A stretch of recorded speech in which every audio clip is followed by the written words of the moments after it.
नमस्कार, Ram Ram, good evening सभी को मेरी तरफ से। आवाज मेरी आप लोगों तक पहुंच रही हो और पीछे स्क्रीन अगर प्रॉपर तरीके से दिख रही हो तो मैं चाहूंगी कि आप सब लोग एक बार थम्स अप कर दें। मेरा नाम है गार्गी सारस्वत और आप मेरे साथ जुड़े हुए हैं टीच फॉर्म पर, आपका अपना सबसे भरोसेमंद प्लेटफॉर्म। किसके लिए? सीटेट के लिए। तो हम बेहतरीन तरीके से अपनी तैयारी करेंगे, बेहतरीन तरीके से अपने टॉपिक्स को पढ़ेंगे। हमें पता है कि जुलाई 2025 में सीटेट आने वाला है। अब हमें अपनी तैयारी ऐसी करनी है कि हम उन चुनिंदा परसेंटेज में अपने आप को रख सकें जो कि पास होते हैं। उसके लिए सिर्फ दो चीजें करनी है। एक तो शुरुआत से अपने आप को आगे बढ़ाना कि भैया हमें कैसे पढ़ना है, कहाँ से पढ़ना है, ये शुरुआती 10 दिनों में फाइनल कर लेना और फिर उसी दिशा में लगातार बढ़ते रहना, लगातार लगे रहना। और जो तनाव आए कि नहीं यार मेरी 4 क्लास आज छूट गई या मेरी 2 क्लास छूट गई, उस तनाव को डील करना कि कोई नहीं, मैं आगे 2 दिन और एक्स्ट्रा पढ़ लूंगा और इस तरीके से अपनी चीजों को बढ़िया कर लूंगा। अब ऐसे तमाम बच्चे होंगे जिन्हें सीडीपी समझ में नहीं आता, तो बता दूं सीडीपी का मतलब चाइल्ड डेवलपमेंट एंड पेडागोजी।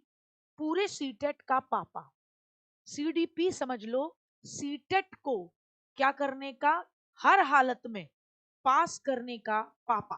तो जिसको पापा नहीं आता उसके लिए बहुत बड़ी समस्या है। अब पापा को याद कराने का तरीका मेरे पास है, हंसते मुस्कुराते हुए मैं याद करा दूंगी। बस ईमानदारी से इतनी याद रखिएगा, अगर आप रेगुलर बेसिस पर बीएड बीटीसी करके आए हो तो आपने वहां पर भी सीडीपी पढ़ी है ना। और अगर कतई, क्योंकि बोलते हैं ना डॉक्टर से और साथ ही साथ इससे टीचर से, इन दो से कुछ छुपाते नहीं है, वरना रोग क्या है, सही से उसका निदान नहीं हो पाता। तो जिसको समझ में नहीं आता वो दो ही कैटेगरी में रखती हूँ मैं उसको, कि उसने जो बीएड किया था या बीटीसी किया था, या तो उसने ईमानदारी से नहीं किया था, यानी वो उन बच्चों में से था, चुनिंदा शख्स में से, कि जो विद्यालय जाता ही नहीं था, जो कॉलेज गया ही नहीं, तो उसने पढ़ा ही नहीं एग्जाम से पहले। वो जो आ जाते हैं दिनेश महेश सुरेश, उससे पढ़ा, पास करा और आ गए, तो इसी वजह से उसे बिल्कुल भी नहीं समझ में आया। एक कारण तो ये है। दूसरा कारण ये कि भैया उसके ना घर वालों का इतना बढ़िया जुगाड़ लिंकअप, क्योंकि यही सच्चाई है भारतीय शिक्षा के क्षेत्र की, कि इतनी अच्छी जुगाड़ थी कॉलेज में कि उसको न तो कभी बनाने की जरूरत पड़ी किसी भी तरीके की फाइल वगैरह, न ही उसको किसी भी तरीके के कौशल को लाइवली जीने की जरूरत पड़ी, तो वो आनंदित था। लेकिन अगर कोई भी ऐसा बच्चा है जिसने ईमानदारी से सीटेट सॉरी ईमानदारी से बीएड बीटीसी किया है, यानी रेगुलर बेसिस पे गया है, तो उसको सीडीपी इतना पता होगा कि सीडीपी क्या होता है, यानी साइकोलॉजी की बात हम करते हैं। स्किनर का सिद्धांत, तो स्किनर भैया को 10 मिनट में हम समझेंगे इस बेहतरीन सी वीडियो में। अगर वीडियो पसंद आए, लाइक शेयर और सब्सक्राइब करना न भूलें चैनल को, ताकि आगे भी इसी तरीके की बेहतरीन वीडियो आपको मिलती रहे। तो स्किनर भैया व्यवहारवादी हैं, यानी वो ये मानते हैं कि बच्चे के व्यवहार में परिवर्तन लाया जा सकता है। स्किनर भैया का ये कहना है कि आप व्यवहार में परिवर्तन लाने के लिए आपको पुनर्बलन यानी री देने की जरूरत होती है। अब आपको लगेगा ये रीइंफोर्समेंट क्या बवाल है भाई, पुनर्बलन कौन सी चिड़िया है? तो पुनर्बलन यानी बल देना, पुनर् यानी दोबारा करने के लिए। तो कोई एक ऐसा आपकी तरफ से एक्शन जो किसी के रिएक्शन को रिपीट करवा दे, यानी अगर आपका वाह क्या बात है, जैसे मेरी क्लास खत्म होने के बाद इस वीडियो को देखकर आप निकले नीचे, है ना, कमेंट में लिखे ऑफलाइन में वाह क्या बात है, तो ये क्या है? ये मेरे लिए पॉजिटिव पुनर्बलन है कि गार्गी मैम दोबारा पुनर् इस काम को, हम आपको बल दे रहे हैं। और कोई वहां लिख दे कि बंद करो बकवास, तो ये नकारात्मक पुनर्बलन हो जाएगा कि भैया बल मिल रहा है कि दोबारा मत कर देना इसको, इस वीडियो को नहीं बनाना।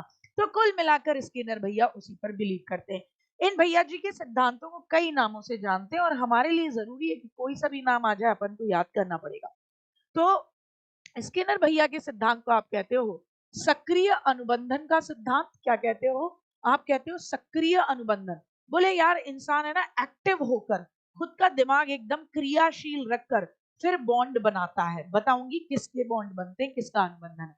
इसे कहते हैं कार्यात्मक अनुबंधन सिद्धांत, कि एक बार बॉन्ड बन जाए, यानी आपने कोई काम किया और मैंने आपको उस चीज पर पॉजिटिव पुनर्बलन दिया कि वेरी गुड करो, तो इसका मतलब बॉन्ड बन गया।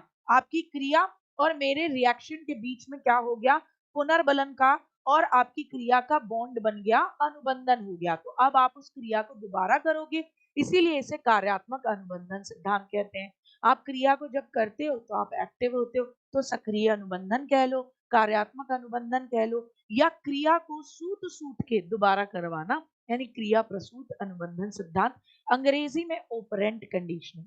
सक्रिय अनुबंधन कह लीजिए क्योंकि जब आप काम करेंगे तो आप एक्टिव होंगे, कार्यात्मक अनुबंधन कह लीजिए, या कह लीजिए क्या आप ऑपरेंट कंडीशनिंग यानी क्रिया प्रसूत सिद्धांत, या इसे नैमित्तिक अनुबंधन सिद्धांत भी कह लीजिए। नैमित्त का मतलब होता है माध्यम यानी साधन, नैमित्तिक अनुबंधन बोल दीजिए, साधनात्मक अनुबंधन बोल दीजिए, या बोल दीजिए इंस्ट्रूमेंटल कंडीशनिंग थ्योरी। इंस्ट्रूमेंटल का मतलब होता है कि जब स्किनर भैया ने चूहे पर प्रयोग किया तो चूहा एक लीवर दबाता था जिससे आटे की लोई आती थी और क्या पानी आ जाता था। तो वो लीवर क्या है, माध्यम है, साधन है, निमित्त है, इंस्ट्रूमेंट है इस बॉन्ड के बनने का, इस क्रिया के दोबारा करने का। तो क्या कहेंगे, सक्रिय कह ले सकते हैं, कार्यात्मक अनुबंधन भी कह सकते हैं, और साथ ही साथ हम इसे क्रिया प्रसूत अनुबंधन, अंग्रेजी में ऑपरेंट कंडीशनिंग, हिंदी में इसे हम नैमित्तिक या साधनात्मक अनुबंधन यानी इंस्ट्रूमेंटल रिलेटिविस्ट थ्योरी बोल सकते हैं। यहाँ पर हम बोलते हैं टाइप आर अनुबंधन, यानी जिसमें री आर से मतलब है कि भैया री पुनर्बलन बहुत ज्यादा इंपॉर्टेंट है, और पुनर्बलन और आपकी क्रिया के बीच में अनुबंधन हो गया है। तो मुझे उम्मीद है ये नाम आपको समझ में आए होंगे। जब नाम का मतलब समझ में आ जाता है तो फिर रट्टा नहीं, सीधे दिल से दिल तक समझ में बातें आती हैं। अब भैया स्किनर भैया जी, फुल नेम बीएफ स्किनर, रहने वाले अमेरिका के, इन्होंने चूहे पर भी प्रयोग किया, कबूतर पे भी प्रयोग किया। हाँ, चूहे पर करा 1938, जा कबूतर जा करा 1943 में, लेकिन अपन से पूछा जाता है चूहे वाला प्रयोग, यानी 1938 वाला प्रयोग। उन्होंने चूहे को एक बॉक्स में बंद रखा, उस बॉक्स को स्किनर बॉक्स कहा जाता है। अब चूहा एकदम मस्त पड़ी मार रहा है उसमें, चूहे को भूख लगी तो चूहे ने बॉक्स में उछल कूद मचाई, वहां एक लीवर दबा हुआ था, लीवर लगा हुआ था, यानी एक ऐसा माध्यम जिसको अगर दबाया जाए तो एक छोटी सी प्लेट जिसमें सामने खाना आ सकता था, आटे की गोली और पानी। तो चूहा उछल कूद मचा के लीवर दबाता है, पानी आ जाता है, आटे की गोली आ जाती है, चूहा मस्त खा के पड़ी मार के टॉम एंड जेरी देखता है उसी बॉक्स के अंदर। अब चूहे को जब जब भूख लगती थी तब तब वो उस नैमित्त, उस साधन, उस लीवर को दबाकर क्या करता था, पुनर्बलन प्राप्त करता था। प्यास लगती थी तो पानी प्राप्त करता था।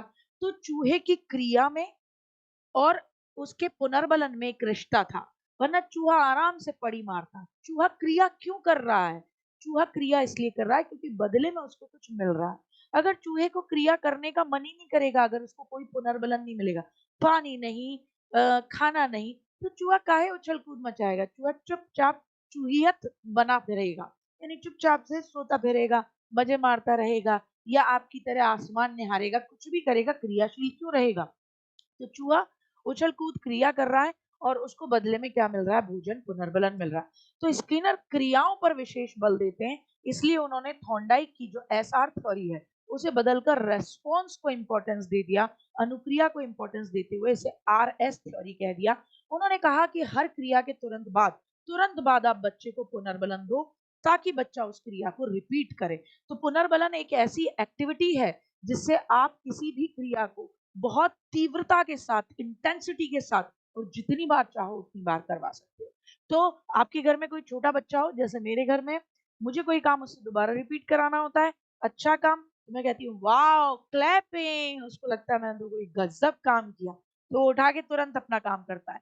वरना बच्चे क्या करते हैं, जैसे जनरली एक माइलस्टोन होता है कि बच्चे अपने खिलौने फेंकते हैं, वो मैं जब वो अपने खिलौने वापस उठा के अपने प्लेस पे रखता है तो मैं कहती हूँ वाओ वेरी गुड क्लैपिंग।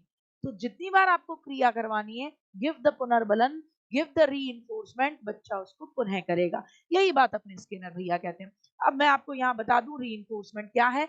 ऐसी क्रिया जो आपकी अनुक्रिया यानी आपके रेस्पॉन्स की संख्या में वृद्धि कर देती है कि आप बार बार काम को करोगे, आप फ्री में करवा लोगे बच्चे से ये वाला काम कई बार। पुनर्बलन के कंसेप्ट को स्किनर ने दिया, लेकिन पुनर्बलन का सिद्धांत अगर कभी भी आए तो क्लार्क हल कहना। पुनर्बलन का सिद्धांत जिसे आगे मैं जिसकी शॉर्ट वीडियो भी आपको बता दूंगी, उसे सबलीकरण, उसे ही आपका चालक न्यूनता का सिद्धांत भी कहते हैं, प्रबलीकरण का सिद्धांत भी कहते हैं। तो अगर पुनर्बलन के सिद्धांत की बात आए तो क्लार्क हल, लेकिन अपने कंसेप्ट में, अपने सिद्धांत में किसने पुनर्बलन को बहुत इंपॉर्टेंस दी है या पुनर्बलन का कंसेप्ट ही किसका लाया गया है, तो वो स्किनर है। स्किनर दो तरीके के पुनर्बलन बताते हैं, पॉजिटिव और नेगेटिव। पॉजिटिव पुनर्बलन, आप चाहते हो बच्चा उस काम को बार बार करे तो आप उसको शाबाशी दो, प्यार करो। आप नहीं चाहते बच्चा उस काम को करे तो आप उसको क्या करोगे, डांट दोगे तो बच्चा उस क्रिया को नहीं करेगा, आप फटकार दोगे तो भी बच्चा उस क्रिया को नहीं करेगा। तो यहाँ पर आप बच्चे को उस क्रिया को करने से रोकना चाहते हो तो आप नकारात्मक पुनर्बलन देते हो। अब पॉजिटिव पुनर्बलन की एक पूरी की पूरी क्या है, एक आपको समझ में आना चाहिए पॉजिटिव पुनर्बलन कितने तरीके का होता है। तो दो तरीके का, प्राइमरी और सेकेंडरी। क्या कहेंगे, प्राइमरी और सेकेंडरी, यानी प्राथमिक और द्वितीयक। प्राथमिक का मतलब ऐसा पुनर्बलन जो आपको चाहिए ही चाहिए जब से आप पैदा हुए। इसे जैविकीय, शारीरिक, जन्मजात बोल दीजिए। जैसे भोजन चाहिए आपको, पानी चाहिए, नींद चाहिए, मलमूत्र विसर्जन, सेक्सुअल डिजायर आपको होती है, तो उसके हिसाब से आपको सेक्सुअल कंपैटिबिलिटी चाहिए। तो ये सारी चीजें किस में आएंगी, सकारात्मक पुनर्बलन में आएंगी। यानी ऐसी पुनर्बलन, ऐसी चीजें, ऐसी आपकी क्रियाएं जो आपको 100% चाहिए। क्यों? क्योंकि वो आपकी शारीरिक, जैविक आवश्यकताएं जन्मजात है।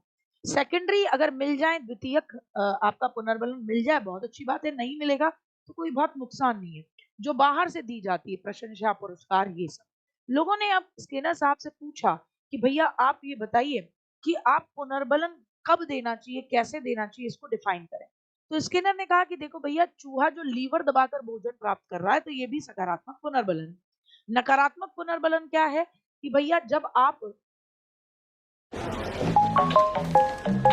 जो हटाना चाहते हो तो आप नकारात्मक परिणाम से बचने के लिए जो एक्शन करते हो उसको आप नकारात्मक पुनर्बलन बोलते हो।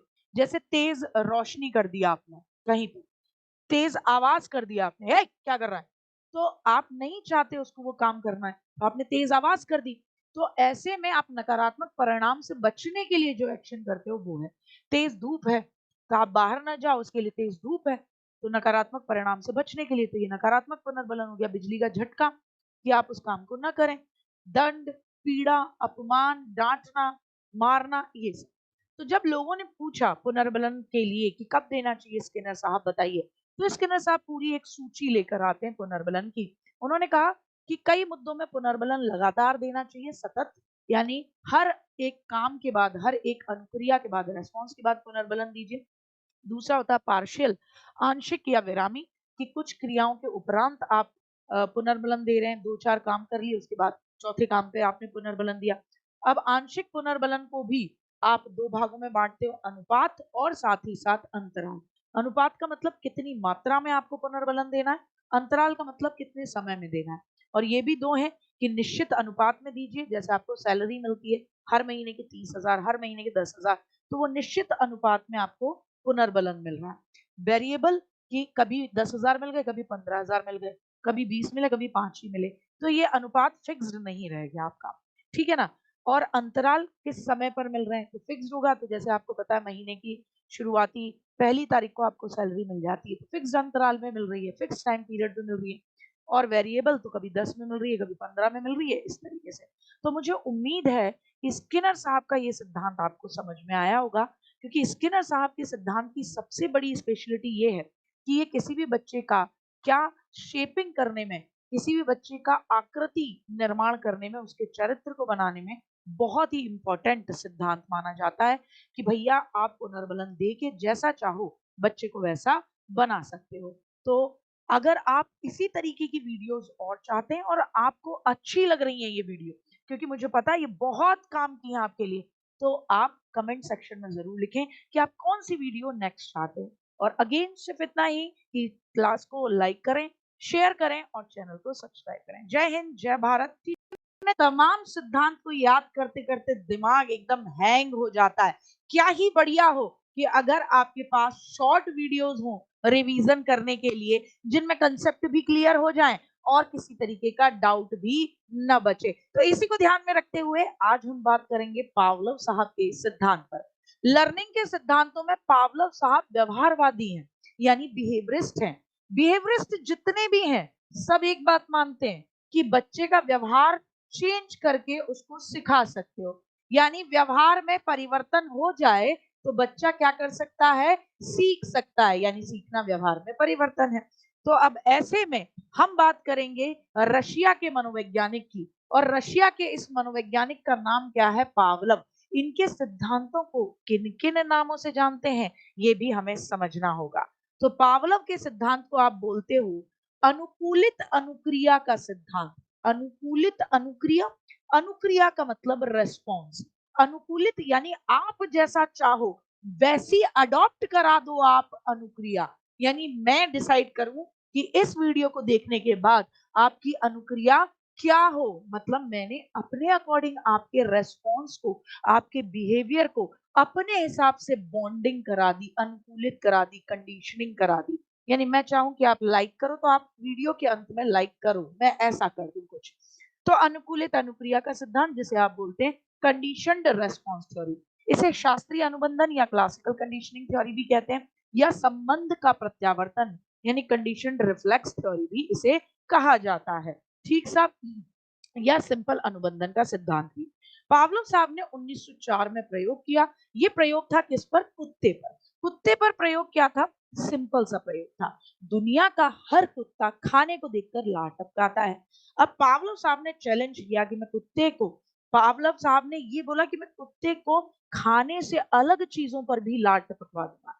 तो लोगों ने कहा खाना नहीं दोगे तो हड्डी पर लार टपका देगा। बोले नहीं, खाना है ही नहीं, मैं घंटी पर लार टपकवा दूंगा। लोगों ने कहा पावलोव साहब क्या बात कर रहे हो। तो रशिया के इतने बड़े मनोवैज्ञानिक की इस बात पर लोगों के आंख कान सब एकदम खड़े हो गए भैया, एकदम भट्टे से खुल गए। लोगों ने कहा कैसे करेंगे, बोले दिखाता हूं। तो पावलोव भैया ने एक बहुत सरल तरीका अपनाया अनुबंधन के लिए, कंडीशनिंग के लिए। अनुबंधन का मतलब बॉन्ड बनाना, कंडीशनिंग कर देना कि भैया इस घटना के बाद ये चीज होगी ही होगी। तो पावलोव भैया क्या करते थे, कुत्ते के सामने खाना लाने से पहले 2 या 3 सेकंड पहले घंटी बजी, खाना आया।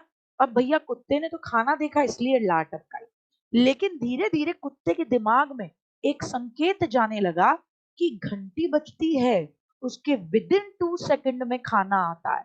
तो कुत्ते ने घंटी और साथ ही साथ किसको, घंटी को और भोजन के बीच में बॉन्ड बना लिया।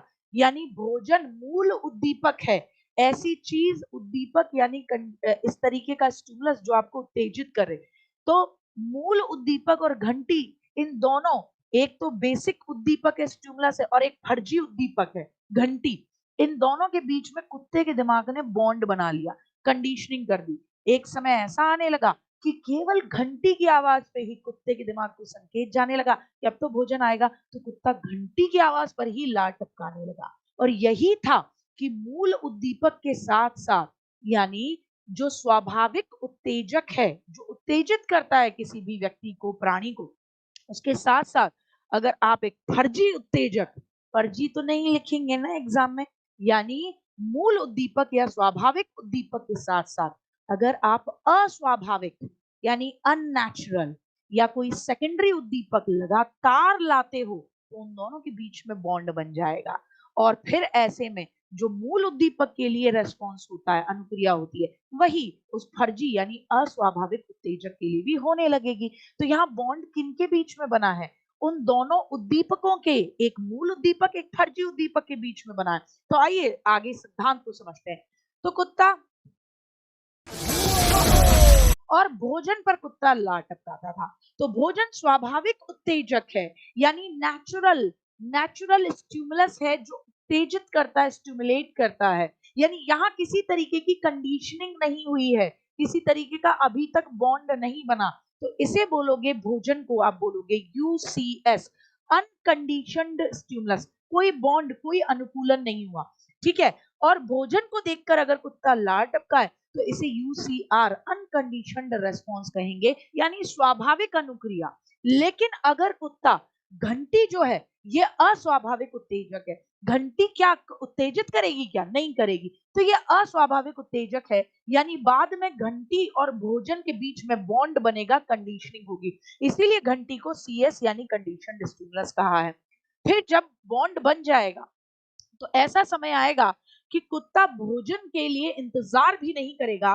घंटी जो कि अस्वाभाविक उत्तेजक है, यानी कि अननेचुरल स्टिमुलस है, कंडीशनड स्टिमुलस है, जैसे ही बॉन्ड बना तो घंटी के बजने पर, यानी कंडीशनड स्टिमुलस के आने पर ही लार टपकनी शुरू हो गई, यानी अस्वाभाविक अनुक्रिया होने लगी, सीआर। तो याद रखना, आपसे जब भी पूछा जाए यूसीएस क्या है, यूसीएस का मतलब स्वाभाविक स्टिमुलस, स्वाभाविक उत्तेजक, यानी बिना अनुबंधन के अनुबंधित उत्तेजक है, वो है भोजन। और कंडीशनड स्टिमुलस क्या है? कंडीशनड स्टिमुलस यानी अस्वाभाविक उद्दीपक, कंडीशनिंग हो गई, अनुबंध हो गया, तो अनुबंधित उद्दीपक वो क्या है? घंटी। और फिर यूसीआर आ जाए तो भैया भोजन पर लार टपकना है, क्योंकि स्वाभाविक अनुक्रिया है, और सीआर अनुबंधित या अस्वाभाविक रेस्पॉन्स या अनुक्रिया है, यानी जब कुत्ता घंटी पर लार टपकाने लगे। ये जरूर याद कर लीजिएगा, यहां से जरूर पूछता है। ठीक साहब। अच्छा, इस पूरे सिद्धांत में पावलोव साहब ने कहा कुछ चीजों को ध्यान में रखिएगा, विलोप या एक्सटिंक्ट मत कर दीजिएगा कि लगातार सीएस को ला रहे हो, घंटी को ला रहे हो लगातार, यानी कंडीशनड स्टिमुलस को, अस्वाभाविक उद्दीपक को लगातार लाए जा रहे हो, लगातार लाए जा रहे हो। तो याद रखना कि भैया एक समय ऐसा आएगा कि भैया फिर लार टपकनी बंद हो जाएगी, घंटी ला रहे हो, भोजन नहीं ला रहे, इसलिए विलोपीकरण न हो जाए, याद रखना। दूसरा, उद्दीपक का सामान्यीकरण, कि मूल उद्दीपक जो बेसिक उद्दीपक था, यानी स्वाभाविक उद्दीपक जो था, यानी यूसीआर जो था आपका, यूसीएस जो था यानी भोजन, उससे मिलते जुलते अन्य उद्दीपकों के प्रति भी यही अनुक्रिया होगी। भोजन की जगह आप मीट का टुकड़ा ले आओ तो भी लार टपकेगी, आप हड्डी ले आओ तो भी लार टपकेगी, बिस्किट ले आओ तो भी लार टपकेगी, टपकी टपकी रोटी भी ला दो तो भी लार टपकेगी। तो उद्दीपक सामान्यीकरण कहते हैं इसे। समय कारक का सिद्धांत, बोले भाई दिमाग में बॉन्ड बनने दो, घंटी और साथ ही साथ भोजन के बीच का गैप ज्यादा नहीं होना चाहिए, अगर ज्यादा हो गया तो फिर बॉन्ड ही नहीं बनेगा, 5-10 मिनट हो गया तो गड़बड़ जाएगा। इसलिए 2 से 3 सेकंड और मैक्सिमम 5 सेकंड से ज्यादा का अंतर नहीं होना चाहिए, ये महत्वपूर्ण बात कही गई थी। और याद रखिएगा, इसको भारत की माताएं सबसे ज्यादा यूज करती आई हैं। बच्चा पैदा होता है, क्या कर देती हैं, उसको के साउंड पे सूसू करा देती हैं। ये के साउंड पे सूसू कराना क्या कहलाता है? ये के साउंड पे सूसू कराना आपका कंडीशनड क्या कहलाता है? रेस्पॉन्स। अनुबंधित क्या कहलाती है? अनुक्रिया। तो कैसी लगी आज की वीडियो जरूर बताइएगा। जय हिंद, जय भारत। मिलते हैं। की बात कर दूं, मैकाले मिनट 1835 में आया था, तो दोनों की कहानी बहुत इंपॉर्टेंट है, दोनों ही बहुत इंपॉर्टेंट टॉपिक हैं। तो सबसे पहले आप एक बार को मेरे साथ किस पर फोकस करेंगे भैया? सबसे पहले आप मेरे साथ फोकस करेंगे मैकाले को। तो मैकाले का मिनट क्या आया था, मैकाले का विवरण पत्र क्या है, क्या नहीं है, इस पर हम बात करेंगे। तो देखिए मैकाले, ध्यान से सुनिएगा, बहुत इंपॉर्टेंट क्लास है, और रिवीजन वालों का रिवीजन भी होगा, पढ़ने वालों का पढ़ना भी होगा। तो मैकाले, मैकाले भारत के अंदर जब आए तो उसके दिमाग में एक चीज थी कि भैया भारत के अंदर का एजुकेशन सिस्टम जो है उसको कैसे किया जाए, बेहतर कैसे बनाया जाए। उससे पहले लड़ाई चल रही थी, दो लोगों में लड़ाई चल रही थी, ओरिएंटलिस्ट और प्राच्यवादियों में, यानी कि ओरिएंटलिस्ट और एंग्लिसिस्ट में। एंग्लिसिस्ट यानी कि ऐसे लोग जो ये मानते थे कि भारत में शिक्षा अगर अंग्रेजी सरकार देगी तो वो माध्यम रखेगी क्या? अंग्रेजी भाषा। क्या रखेगी? अंग्रेजी भाषा को माध्यम रखेगी, एंग्लिशिस्ट। ओरिएंटलिस्ट, जिन्हें हिंदी में प्राच्यवादी कहते हो, प्राच्यवादी, उनका मानना था कि भारत में शिक्षा दी जा रही है तो भारतीय भाषाओं में ही शिक्षा दी जाए, भारतीय भाषा में। तो ये एक विवाद चल रहा था लंबे समय से भारत की शिक्षा नीति में, जब से अंग्रेज भारत में आते। 1813 वो समय जब अंग्रेजों ने ये डिसाइड किया कि भारत के अंदर, 1813 में ये डिसाइड किया कि भारत के अंदर क्या करेंगे, वो 1 लाख रुपए खर्च करेंगे हर साल, 1 लाख रुपए प्रत्येक साल, यानी हर साल खर्च करेंगे भारत की एजुकेशन सिस्टम को बेहतर बनाने के लिए। लेकिन बात वही थी कि हम पैसा खर्च करें तो हम हिंदी में पढ़ाएं या अंग्रेजी में पढ़ाएं। यानी भारत के लोगों की भाषा में पढ़ाएं या फिर अंग्रेजी में पढ़ाएं। तो इस बात को लेके 1813 से एक विवाद शुरू होता है जिसे हम कहते हैं आंग्ल प्राच्यवादी विवाद या एंग्लिसिस्ट ओरिएंटलिस्ट विवाद। तो इस विवाद को 1835 में समाप्त करता है कौन? मैकॉले। कौन समाप्त करता है? Macaulay. Macaulay minute, MINUTE, minute का मतलब विवरण पत्र। मैकॉले ने एक विवरण पत्र दिया 1835 में और ये लड़ाई समाप्त कर दी। ठीक साहब, क्लियर हुआ? अच्छा जी भाई, अब यहां आपको समझना होगा कि मैकॉले के मिनट में क्या बातें थी। तो मैकॉले ने कहा, I have travelled across the length and breadth of India. मैं भैया खूब पूरा भारत घूमा, भारत को लंबाई से चौड़ाई, कश्मीर से कन्याकुमारी और आपका अरुणाचल प्रदेश से लेकर कच्छ के मैदान तक घूमा हूं। मैं भारत को खूब घूमा। I have not seen one person who is beggar. मैंने कोई भी भारत का ऐसा आदमी नहीं देखा जो बैगर है, गरीब है ना, भिकारी कोई नहीं देखा मैंने भैया। Who is a thief, such wealth I have seen in this country. ना मैंने कोई चोर देखा, ना मैंने कोई भिखारी देखा, ना मैंने कोई चोर देखा। भाई बहुत वेल्थ है, बहुत समृद्धि है इस देश में। सच हाई मोरल वैल्यूज, इन लोगों की जो मोरल वैल्यूज हैं, नैतिक मूल्य हैं, वो बहुत ऊंचे हैं। पीपल ऑफ सच कैलिबर, ऐसी योग्यता वाले लोग, I do not think would ever कंकर दिस कंट्री। मुझे नहीं लगता कि हम कभी इस देश को जीत पाएंगे। क्यों? क्योंकि ये लोग मोरल वैल्यूज के मामले में बहुत हाई हैं, कोई भिखारी नहीं, कोई चोर नहीं। तो मुझे लगता है, मैकॉले ने कहा था कि मुझे लगता है कि हम इस देश को कभी कंकर नहीं कर पाएंगे, जीत नहीं पाएंगे, इस देश को जीत नहीं पाएंगे, unless we break the very backbone of this nation. अगर हम इस देश की रीढ़ की हड्डी न तोड़ें तो हम इस देश को कभी जीत नहीं पाएंगे। तो यहां पर मैकॉले बागड़ बिल्ले ने पूरी साजिश रची है और फिर कहा है, which is her spiritual and cultural heritage. तो इनकी सांस्कृतिक विरासत और आध्यात्मिक विरासत जो है उसको आप तोड़ दो तो हम इस देश को जीत सकते हैं। तो हमें रिप्लेस करना होगा इनके पुराने और इनके प्राचीन एंशंट एजुकेशन सिस्टम को। बोले इनके यहाँ नालंदा विश्वविद्यालय जैसे विश्वविद्यालय रहे हैं, विक्रमशिला, तक्षशिला जैसी यूनिवर्सिटीज रही हैं। इनके यहाँ तो मोरल वैल्यूज बहुत जबरदस्त है, इनके यहाँ ज्ञान बहुत जबरदस्त है। हम इस देश को जीतना चाहते हैं तो इनकी क्या कर दो, इनकी पूरी की पूरी रीढ़ की हड्डी तोड़ दो। क्या तोड़ दो? रीढ़ की हड्डी तोड़ दो।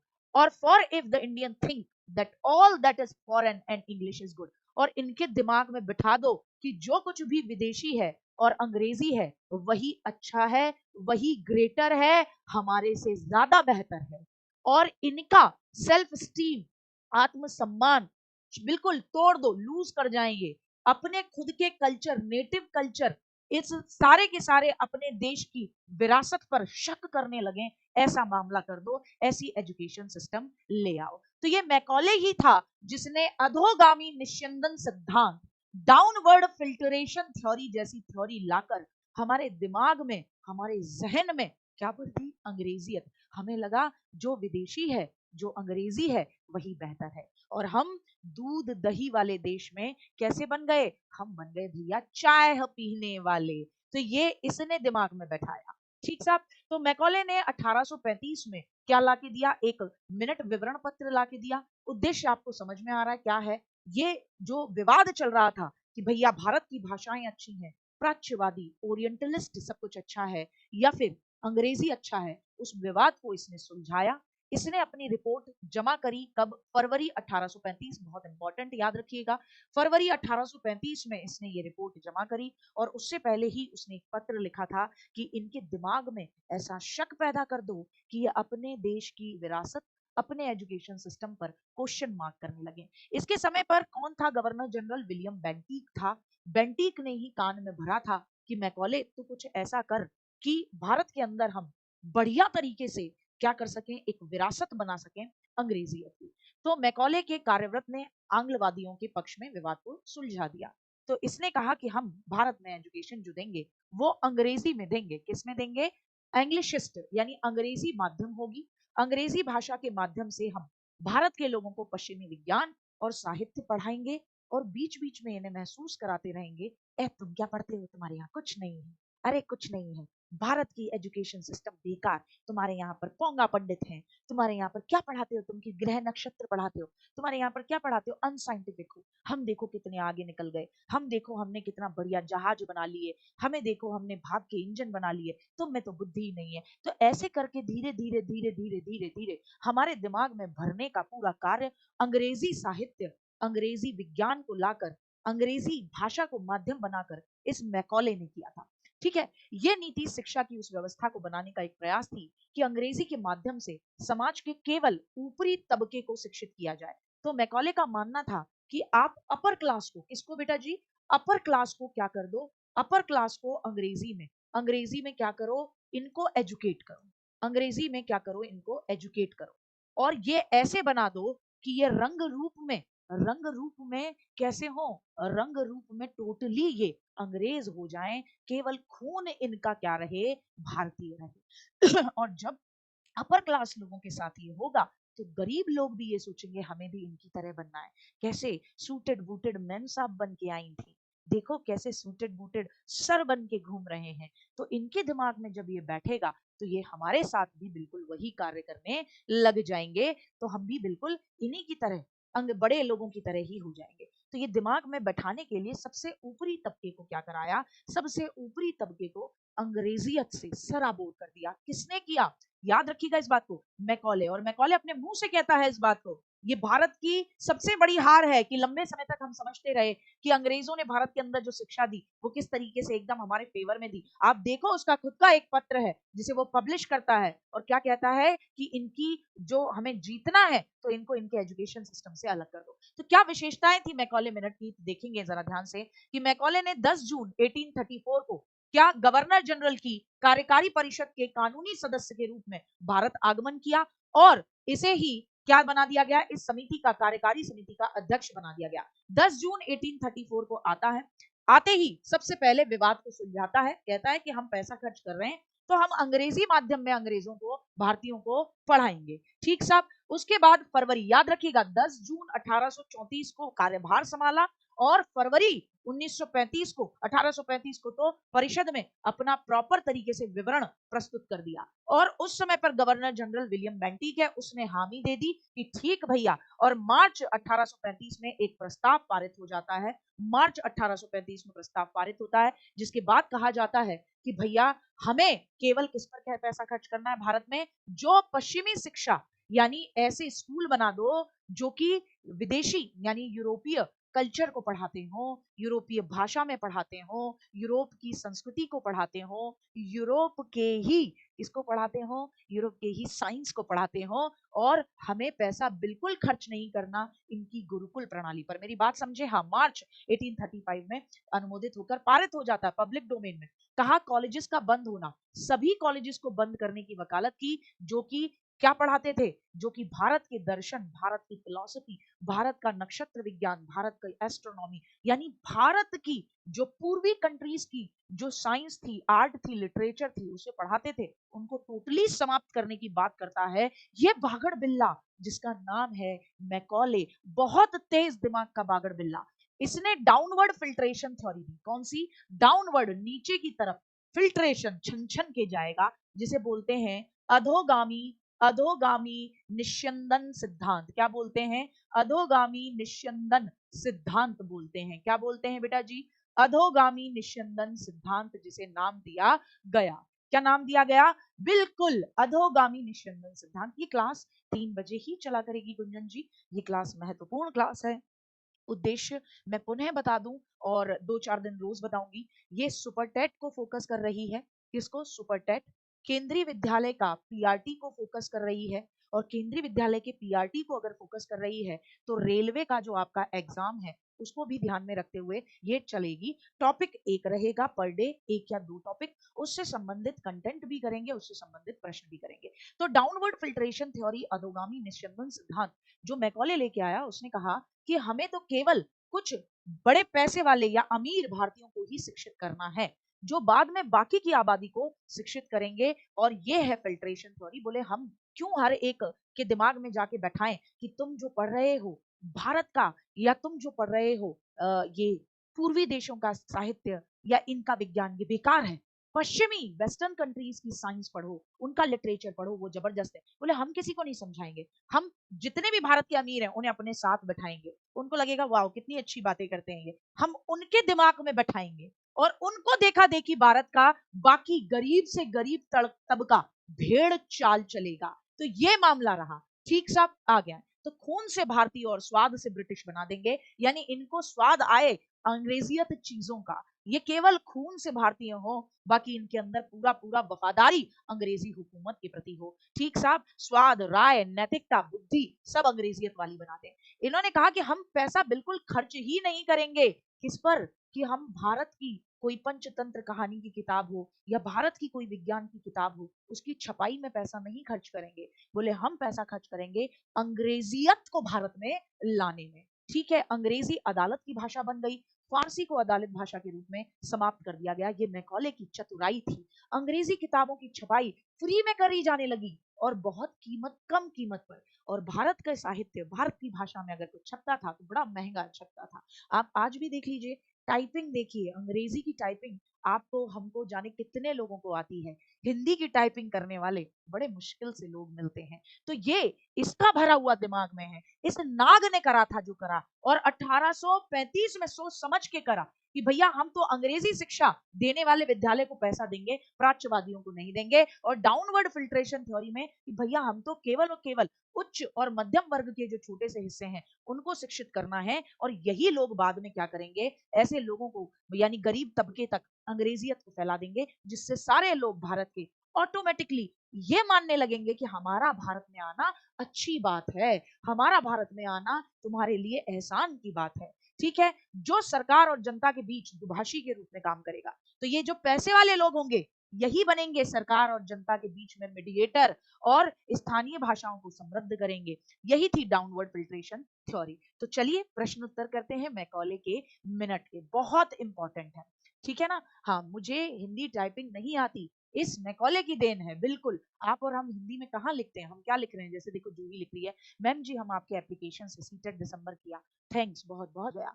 तो कब लिखा गया, 1830, 32, 33 या 35, तो क्या कहेंगे 1835 में लिखा गया। कब, और ये पब्लिक डोमेन में कब आया, तो आप कहेंगे पारित होता है ये पारित हुआ मार्च, कब हुआ बेटा, मार्च 1835 में। और इस बागड़ बिल्ले ने ये सबके सामने कब प्रस्तुत किया था, इसे प्रस्तुत कब किया था, तो आप कहोगे फरवरी 1835 में। और ये बागड़ बिल्ला भारत आया था 1834 के जून में। मैकॉले मिनट में निम्न में से किसकी हंसी उड़ाई गई थी, किसकी हंसी उड़ाई थी मैकॉले ने किसकी हंसी उड़ाई, भारत के इतिहास की, यूरोप के इतिहास की, फारसी भाषा की या संस्कृत की। इसने किसकी हंसी उड़ाई, भारतीय इतिहास की। इसने कहा कि बेकार है भारत का इतिहास बिल्कुल बेकार है। बोले भारत की किसी लाइब्रेरी में रखी हुई किताबें, यूरोप की पूरी लाइब्रेरी भारत की बेकार है, यूरोप की किसी एक शेल्फ में रखी हुई एक खाने की किताबों के सामने। तो भारत की परंपरा का मजाक उड़ा रहा है, और एक्चुअली में खुद मान रहा है कि भारत की परंपरा जबरदस्त है। लेकिन हमारे दिमाग में अपने लिए ही डाउट पैदा करना। तो अंग्रेजों से कुछ सीखो चाहे मत सीखो, एक चीज जरूर सीखो कि कैसे सामने वाले के दिमाग से खेलना है। मैकॉले के समय में सबसे तीव्र मतभेद किस बात पर था, मैकॉले जब आया तो भारत में लड़ाई चल रही थी। काय बात की लड़ाई थी, अरबी लिटरेचर को लेकर, संस्कृत लिटरेचर को लेकर, भारतीय लिटरेचर को लेकर, या एजुकेशन के मीडियम को लेकर। किस बात पर, बिल्कुल एजुकेशन के मीडियम को लेकर, कि आंग्लवादी एंग्लिसिस्ट ये कहते थे कि हम भैया पैसा खर्च कर रहे हैं तो हम अंग्रेजी में पढ़ाएंगे। प्राच्यवादी ये कहते थे, ऐसे अंग्रेज जो कि ओरिएंटलिस्ट थे, वो ये मानते थे कि अरे भैया पढ़ा रहे हो भारत के लोगों को तो इन्हीं की लैंग्वेज में पढ़ाओ, इन्हीं की संस्कृति पढ़ाओ। ईस्ट इंडिया कंपनी की स्थापना कब हुई थी, तो हालांकि बहुत ऑफ बीट प्रश्न हो जाता है, ये 1600 ईस्वी में हुई थी, आप जानते हैं। भारत में शिक्षा के प्रचार का दायित्व किस चार्टर के अंतर्गत कंपनी पर निर्धारित किया गया था। सबसे पहले भारत के अंदर भैया कि ईस्ट इंडिया कंपनी 1 लाख रुपए सालाना खर्च करेगी भारत के अंदर एजुकेशन सिस्टम को बेहतर बनाने के लिए। ये बात किस चार्टर एक्ट में आई थी, 1813 के चार्टर एक्ट में आई थी। कब आई थी, 1813 के। जनसाधारण की शिक्षा के लिए हर वर्ष कितने रुपए सुरक्षित किए गए थे, कितने रुपए देने की बात कही गई थी, 2 लाख, 5 लाख, 1 लाख या 10 लाख। कितने रुपए? 1 लाख रुपए देने की बात थी। 1813 के चार्टर एक्ट में 1 लाख रुपए देने की बात थी। आंग्ल प्राच्य विवाद कितने वर्षों तक चला था? ये विवाद कितने वर्षों से चला? तो भैया तभी से शुरू हो गया जब 1813 का चार्टर एक्ट आया कि ईस्ट इंडिया कंपनी 1 लाख रुपए खर्च करेगी भारत में एजुकेशन के लिए। अब पैसा भी खर्च करे, अंग्रेजी साहित्य पढ़ाएं कि भारत के अंदर की भाषाएं, भारत का लिटरेचर पढ़ाएं। यहीं से लड़ाई शुरू होती है। 1813 से चली और कब तक चलती रही? 1833 तक चलती रही। कब तक? 1833 तक। कायदे में तो 1835 मैकॉले, इस काले मन वाले मैकाले के विवरण पत्र तक रही है। इसी नालायक ने कह दिया कि हम तो पैसा खर्च कर रहे हैं तो हम तो अंग्रेजी में पढ़वाएंगे। तो 20 सालों तक चली और इस मैकाले के काले मन की हरकतें आप जानते हैं। आगे आए, संस्कृत कॉलेज की स्थापना किस नीति के अकॉर्डिंग की गई थी? पहले भारत के अंदर संस्कृत कॉलेज भी खुला, जोनाथन डंकन के समय पर खुला। और ये किस तरीके की नीति रही होगी जब हमने संस्कृत कॉलेज खोले, गुरुकुल खोले भारत के अंदर? प्राच्य शिक्षाविद नीति, ओरिएंटलिस्ट सोच थी जब अंग्रेजों की उस समय पे, या वो जब उनकी पाश्चात्य नीति थी उस समय पे, या दोनों में से कोई नहीं? नहीं, दोनों नहीं। प्राच्य, आपको बताया ना मैंने, मैकॉले ने क्या कहा कि कॉलेज ही बंद कर दो जिनमें अंग्रेजी साहित्य न पढ़ाया जाता हो, जिनमें अंग्रेजियत न पढ़ाई जाती हो। तो ओरिएंटलिस्ट सोच जब तक रही तब तक भारत के अंदर संस्कृत कॉलेज या भारत की संस्कृति या भारत के धर्म को आगे बढ़ाने के लिए कई स्कूल खुले। उसके बाद में खुलने बंद हो गए, उसके बाद में खुलने बंद हो गए। भारतीयों की संस्कृति, धर्म और दर्शन किस पर केंद्रित है? बताएंगे? मैम सुपर टेट इस साल होगा या पागल बना दें? नहीं होगा, आप निश्चिंत रखें अपने आप को। और टॉपिक मैंने क्या बताया बेटा? ये टॉपिक केंद्रीय विद्यालय रेलवे की आपकी जो इस समय वैकेंसी है उनको ध्यान में रख के भी है। तो पर डे पढ़ो, अच्छे तरीके से करो, टॉपिक भी समझा रही हूँ, क्वेश्चन आंसर भी करा रही हूँ। बेहतरीन तरीके से, दमदार तरीके से अपने आप को आगे बढ़ाना है और जबरदस्त तरीके से शुरू करना है। आज से ही क्लास शुरू हो रही है। देखो, दो चीजें याद रखो। पहली चीज, आज लोग आपसे पूछते होंगे कि क्या करते हो, तो आप बताते होगे लोगों को कि जी मेरे सपने मैंने देखे हैं कि मेरी जॉब लगेगी। तो आज आप पूछ रहे हैं लोग आपसे कि क्या सपने हैं आपके। थोड़े समय बाद यही लोग होंगे, यही रिश्तेदार होंगे जो आपसे पूछना भी बंद कर देंगे और आपके बारे में खुद से एक्सप्लेन करा करेंगे कि देखो बीएड मत करना, देखो बीटीसी मत करना। हाँ, बनता था बड़ा टॉपर, इसके पापा कहते थे मेरा लड़का मेरी लड़की तो मास्टर बनेंगे। कोई नहीं जानेगा, आप खूब कहते रहना कि मेरे 2 नंबर रह गए थे केंद्रीय विद्यालय में, या मेरा इंटरव्यू में सिलेक्शन नहीं हुआ था, या मैं इंटरव्यू तक पहुंचा था। कोई नहीं सुनेगा। ये समाज आपकी तैयारी कभी नहीं देखता, ये परिणाम देखता है। आप में भी तो आदत है, आप भी तो परिणाम देखना पसंद करते हो। तो दूसरा कोई व्यक्ति क्यों ना देखेगा आपका परिणाम?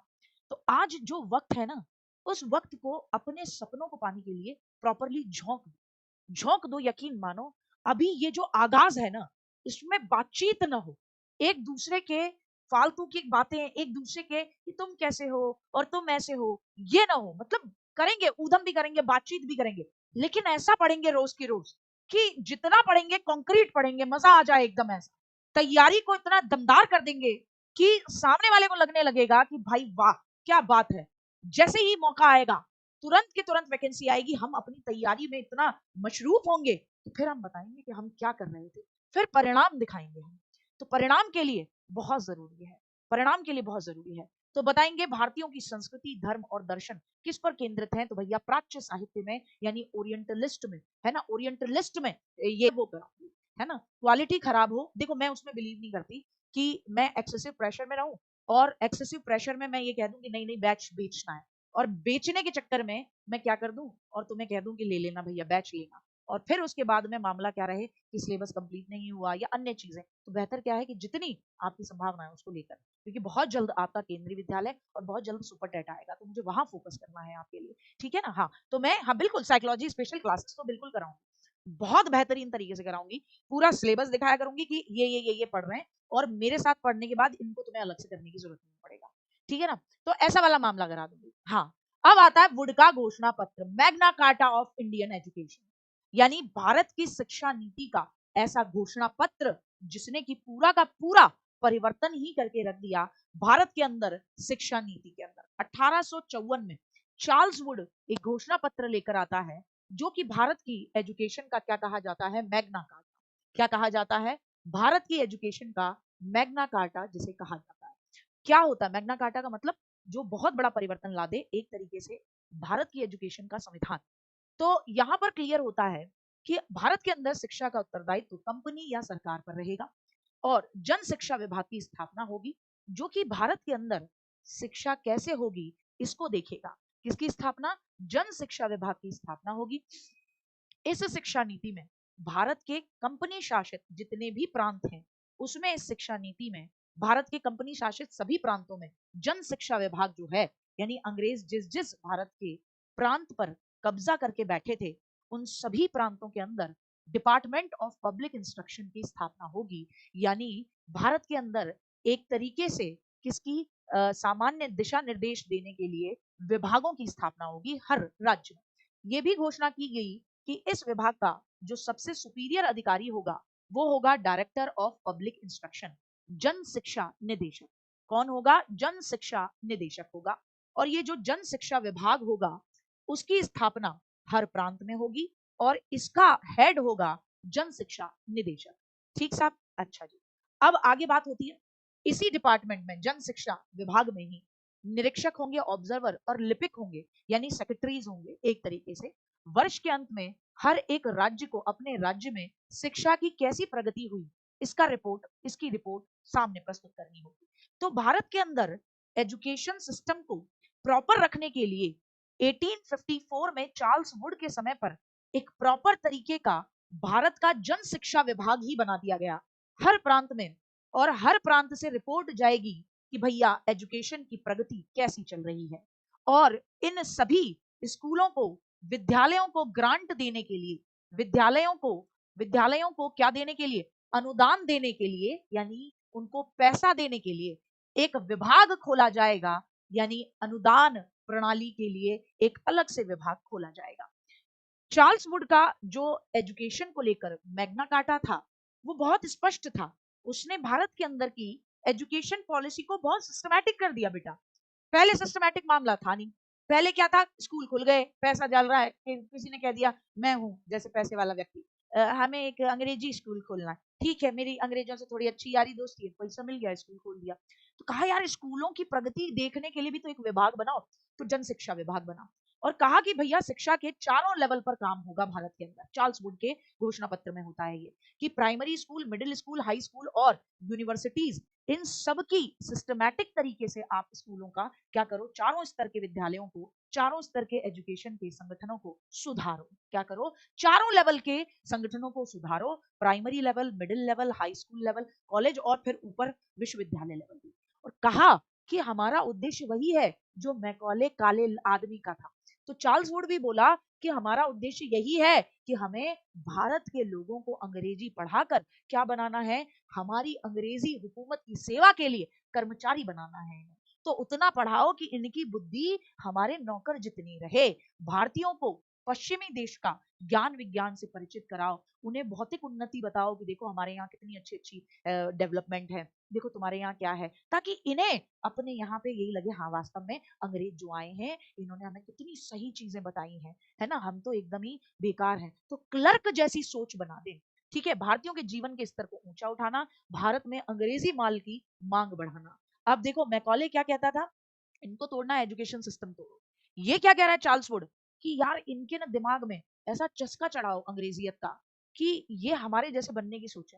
तो तुम एक बात बताओ ना, कितनी प्रतिशत भारतीय महिलाएं और भारतीय पुरुष साधारण खादी की धोती पहनना पसंद करते हैं? मैं मानती हूँ खादी महंगा होता है, लेकिन आप बताएं हम क्या पहनना पसंद करते हैं? लिवाइस। और हम 10-15 नाम और सीखेंगे, है ना, जैसे अलग अलग ब्रांड है ना, लुई वोंतो। तो हम इस तरीके के नाम जिनमें बोलने में जुबान लकवा मार जाए उनको हम बड़ा ब्रांड समझते हैं, हम उन पे मरे जाते हैं कि हम तो इस तरीके के कपड़े खरीदेंगे। तो वो अंग्रेजी माल की खपत बढ़ानी थी, भारतीयों का नैतिक और चारित्रिक विकास करना। हमारा तो वैसे ही नैतिक और चरित्र का विकास था, लेकिन इन्होंने आके दोगले लोगों ने हमें क्या कर दिया कि अरे हमारे जैसे बनो, हमारा विकास है अच्छा, हमारा चरित्र अच्छा है। भारतीयों का मानसिक विकास करना, बौद्धिक स्तर को ऊंचा उठाना। तो पराच्य इस समय की एजुकेशन सिस्टम चार्ल्स वुड के समय पे ये थी कि भैया भारत के साहित्य को भी स्थान दो और पश्चिमी ज्ञान विज्ञान पर ज्यादा फोकस करो और धार्मिक शिक्षा की सीमित छूट दो। ठीक साहब, बहुत कम छूट दो। तो ये मैग्ना कार्टा था। इसने इसने कहा कि भारत के अंदर, याद रखना, इसने क्या कहा था, भारत में लंदन यूनिवर्सिटी की तर्ज पर, क्या कहा था, भारत में लंदन यूनिवर्सिटी की तर्ज पर, क्या कहा, भारत में लंदन यूनिवर्सिटी की तर्ज पर क्या बना दो, तर्ज पर यूनिवर्सिटीज खोलो। और 3 यूनिवर्सिटी खुलती हैं चार्ल्स वुड के घोषणा पत्र के बाद। यूनिवर्सिटी खुली कहाँ, बॉम्बे, मद्रास, और कहां पर, बॉम्बे, मद्रास, और तीसरी कहां खुली होगी बताओ, कलकत्ता में। ठीक है। भारत में आधुनिक शिक्षा का बीज कहां से रोपण होता है, तो 1854 के चार्टर, जो कि चार्ल्स वुड का क्या था, चार्ल्स वुड का घोषणा पत्र, जिसने कहा का घोषणा पत्र कि भैया आप क्या पढ़ाना है ये तक करिकुलम डिसाइड कर लो। यहां से पहली बार हुआ। वुड डिस्पैच में किस लेवल पर शिक्षा देने की बात थी, किस किस लेवल पर शिक्षा दी जाएगी, किस किस लेवल पर शिक्षा देने की बात थी, प्री प्राइमरी, प्राइमरी, माध्यमिक, या सभी लेवल पर, सभी लेवल पर शिक्षा देने की बात थी। किस पर, हाँ, सभी लेवल पर शिक्षा देने की बात थी। शिक्षा नीति 1854 किसने तैयार की थी, ब्रिटिश सरकार ने, कंपनी ने, या चार्ल्स वुड नाम के बागड़ बिल्ले ने, या किसी ने भी नहीं। किसने की थी, चार्ल्स वुड नाम के बागड़ बिल्ले ने। ये 1854 का क्या लेकर आया था, वुड का क्या लेकर आया था, मैग्ना कार्टा। भारत में सबसे पहले जन शिक्षा विभाग की स्थापना कहाँ की गई थी, बहुत इंपॉर्टेंट है। यही था जिसने जन शिक्षा विभाग की स्थापना करने की बात कही, ताकि प्रॉपर एजुकेशन हो सके। बिल्कुल बागड़ बिल्ला। कंपनी के मुख्यालय में या प्रांतों के मुख्यालय में, कंपनी शासित जिलों में, या फिर पूरे देश में, अरे उन जगहों पर जहां पर कंपनी का क्या था, कंपनी का कंट्रोल था, कहां पर, जहां पर कंपनी का कंट्रोल था, उन उन जगहों पर बात की थी। ठीक है ना, हाँ, कहां पर कंपनी का जहां पर कंट्रोल था, उन उन जगहों पर। वुड का घोषणा पत्र एक लंबा अभिलेख था जिसमें 100 अनुच्छेद थे। हालांकि ये बिल्कुल ही किस्मत बेकार होगी तब इस तरीके के क्वेश्चन आते हैं बेटा, है ना। वुड का घोषणा पत्र किसका सिद्धांत अपनाता है, स्त्री शिक्षा, बाल शिक्षा, जन शिक्षा, या मुस्लिम शिक्षा। वुड का घोषणा पत्र आधुनिक शिक्षा का मैग्ना कार्टा कहता है, क्योंकि जन शिक्षा विभाग की स्थापना शिक्षा सबको देने की बात करता है, स्त्री शिक्षा, बाल शिक्षा, सभी की, तो हम क्या कहेंगे जन शिक्षा। वुड का आज्ञा पत्र कब प्रकाशित हुआ था, तो बताना है वुड का घोषणा पत्र कब प्रकाशित होता है, वुड का घोषणा पत्र कब प्रकाशित होता है, तो बताएंगे, जल्दी से बताएंगे। देखिए ये बहुत इंपॉर्टेंट है, बहुत बढ़िया, 19 जुलाई 1854 में प्रकाशित होता है, 19 जुलाई 1854। आज्ञा पत्र में भारत में यूनिवर्सिटीज की स्थापना आदर्श मानकर, किसे आदर्श मानकर किए जाने का सुझाव था, कि भैया हम भारत के अंदर भी उच्च शिक्षा तक लोगों का ध्यान जाए, इसके लिए भारत के अंदर किसे आदर्श मानकर यूनिवर्सिटी सिचुएशन शुरू करने की बात, लंदन यूनिवर्सिटी की तर्ज पर भारत के अंदर कलकत्ता, बॉम्बे और मद्रास में 3 यूनिवर्सिटीज खुलती हैं। शिक्षा नीति 1854 में सहायता अनुदान किन विद्यालयों को देने की घोषणा की गई थी, किन को दिया जाएगा, मिशनरी, या केवल कंपनी के, केवल देसी के, या सभी को दिया जाएगा। तो देखो चार्ल्स वुड का घोषणा पत्र ये कहता था कि भारत के एजुकेशन भी दी जाएगी, भारत की भाषा में भी, तो सभी को। ये चार्ल्स वुड का घोषणा पत्र कहता है कि जो ग्रांट होगी वो ग्रांट सभी विद्यालयों को दी जाएगी, किनको दी जाएगी, बिल्कुल सभी को दी जाएगी, सभी को देने की बात करता है, किसको, सभी को देने की। ये घोषणा पत्र भारतीय शिक्षा का क्या है, शिलाधार है। भारत में आधुनिक शिक्षा प्रणाली का शिलान्यास इसी ने किया। ये कथन किसका है, जेम्स बसु डलहौजी या हैमिल्टन है। कौन है, हैमिल्टन बोलेंगे, किसने, हैमिल्टन ने। हैमिल्टन ने कहा है, किसके लिए कहा है, वुड के डिस्पैच के लिए कहा है, तो हैमिल्टन है। क्या है बेटा जी, हैमिल्टन। आज की क्लास इतनी ही थी, कैसी लगी पहले तो आप ये बताइए, ये क्लास आपको कितनी प्यारी लगी, इसका जवाब दें। और ये क्लास, और हम क्या आप चाहते हो, ठीक है ना, उसका जवाब और मुझे बताएं। ठीक है, पहला पहला प्रश्न प्याजे प्याजे भैया, पहला पहला प्रश्न प्याजे भैया से आ जाइए एकदम बढ़िया तरीके से। प्याजे और वाइगॉट्स की भैया से पहला ही पहला प्रश्न है आपका, आपको जवाब देना होगा। और आपको क्लासेस भी दी थी, आपको शॉर्ट वीडियो भी दिए थे, कंटेंट पे बताएंगे। प्याजे और वाइगॉट्स्की के सिद्धांतों में समानता है, आपसे पूछ रहा है गुड्डा जी, समानता क्या है, एक बार फटाफट से बताएंगे कि क्या समानता है। बच्चों की खुद की शिक्षा में संलग्नता और जुड़ाव। क्या उन्होंने बच्चे खुद की शिक्षा में जुड़ाव महसूस करते, एंगेज होते हैं? भली बात कही है। संज्ञानात्मक प्रक्रियाओं में संस्कृति की भूमिका। क्या दोनों ने ये कहा है कि आपके सीखने में संस्कृति इंपॉर्टेंट है? भाषा और विचार के बीच संबंधों के बारे में उनके चिंतन में समानता है, या बच्चों के विकास में चरण जैसी प्रगति पर ध्यान? पहला प्रश्न क्यों गलत करना चाह रहे हो? तुमसे समानता पूछी है। बातचीत करना बंद करके फोकस कर लो। प्रश्न ऐसे हैं, न जानो पूछो कैसे हैं। 50 प्रश्न ऐसे हैं जो मेरे हाथ से लिखे हुए प्रश्न हैं, कहीं नहीं मिलेंगे।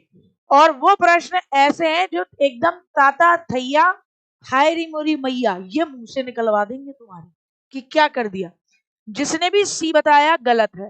भाषा और विचार के बीच में उनके चिंतन में समानता नहीं, असमानता है। जब मैं तुमसे असमानता पूछूं तब तुम बताना कि भैया मैम भाषा और विचार में दोनों भैया जियों के बीच में असमानता है। कि एक तो वाइगॉट्स्की ये कहते हैं, वाइगॉट्स्की ये कहते हैं कि पहले आती है भाषा और फिर आते हैं विचार। भाषा से प्रभावित होते हैं आपके विचार। प्याजे कहते हैं कि भैया पहले आते हैं विचार, उससे प्रभावित होती है भाषा। तो ये तो दोनों के बीच में क्या है? असमानता। मैं पूछ रही हूं समानता। बच्चों के विकास में चरण की बात वाइगॉट्स्की नहीं करते, काट दीजिए। संज्ञानात्मक प्रक्रिया में संस्कृति की बात, ठीक है, ये बात केवल कौन करते हैं? तो कहोगे वाइगॉट्स्की करते हैं, प्याजे नहीं करते। ये बात कौन करता है? वाइगॉट्स्की करते हैं। प्याजे ने की तो प्याजे की तो आलोचना ही इसी बात पे है कि वो संस्कृति को नेग्लेक्ट करते हैं। उत्तर क्या है? ए है। तो जितने भी बच्चों ने ए दिया अपनी पीठ थपथपाइए, जितने भी बच्चों ने बी और सी दिया अपने गाल थपथपाइए और नींद से जाग जाइए, क्योंकि अगर उस दिन किसी ने खुरापात करते हुए ऐसा ही प्रश्न बना दिया तो भैया गुड मॉर्निंग तुरंत बैड हो जाएगी। पहले प्रश्न पे गुगली गई है और सभी बैट्समैन से मेरा अनुरोध है थोड़ा सा एकदम ध्यान दे दें। भावनाओं, व्यक्तित्व और सामाजिक संबंधों में परिवर्तन और स्थिरता किस विकास में शामिल है?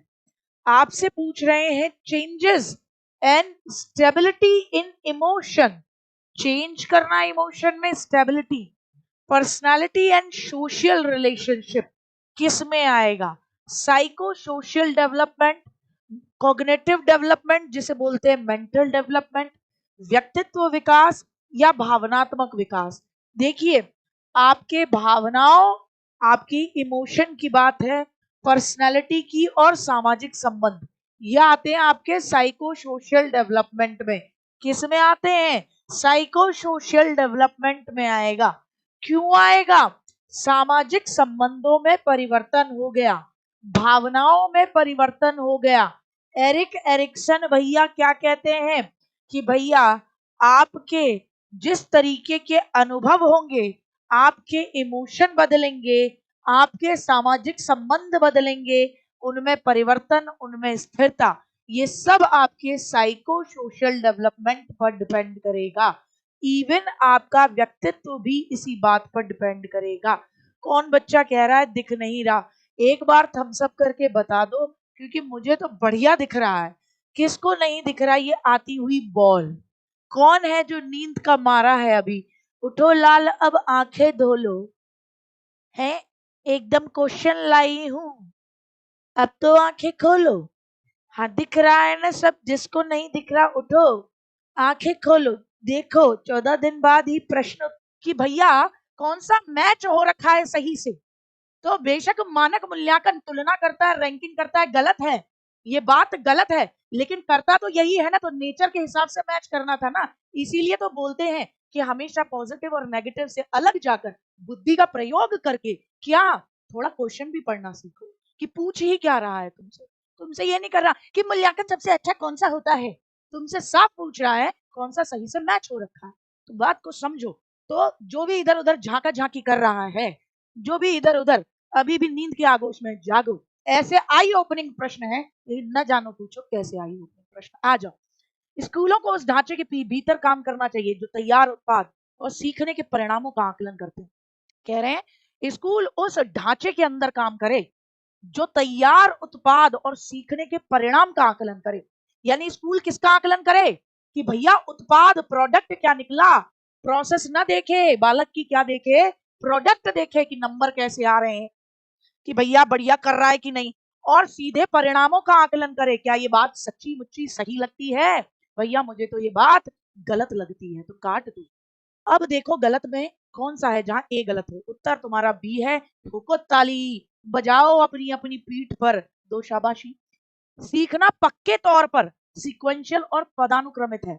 भैया सीखना स्ट्रिक्टली सीक्वेंशियल है, सीखना सीक्वेंशियल है और हायरार्कियल है, लेकिन स्ट्रिक्टली पक्के तौर पर बताओ भैया, पक्के तौर पर गलत है भैया, क्या है, गलत है। आओ, किस लर्निंग की रणनीति में बच्चों द्वारा दूसरों को सिखाना शामिल है जो उन्होंने सीखा है।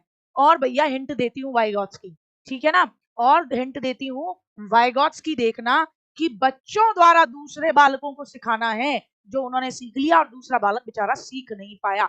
अगर आपको पता है गुड्डा इसका उत्तर, तो न केवल उत्तर लिखो बल्कि साथ ही साथ वाइगॉट्स की भैया की वो बाकी दो और टीचिंग लिख दो जिनसे सबसे ज्यादा प्रश्न आते हैं। फटाफट से लिख दो वाइगॉट्स की भैया की वो दो और टीचिंग। शाबाश शाबाश। गर्म पानी कोई पीना चाहेगा, बताओ। जेडपीडी टीचिंग की बात कर रही हूँ, जेडपीडी नहीं, जेडपीडी तो मेरे बच्चे अंतर है, इसके फोल्डिंग मदद है। कोऑपरेटिव लर्निंग और कोलैबोरेटिव लर्निंग, शाबाश।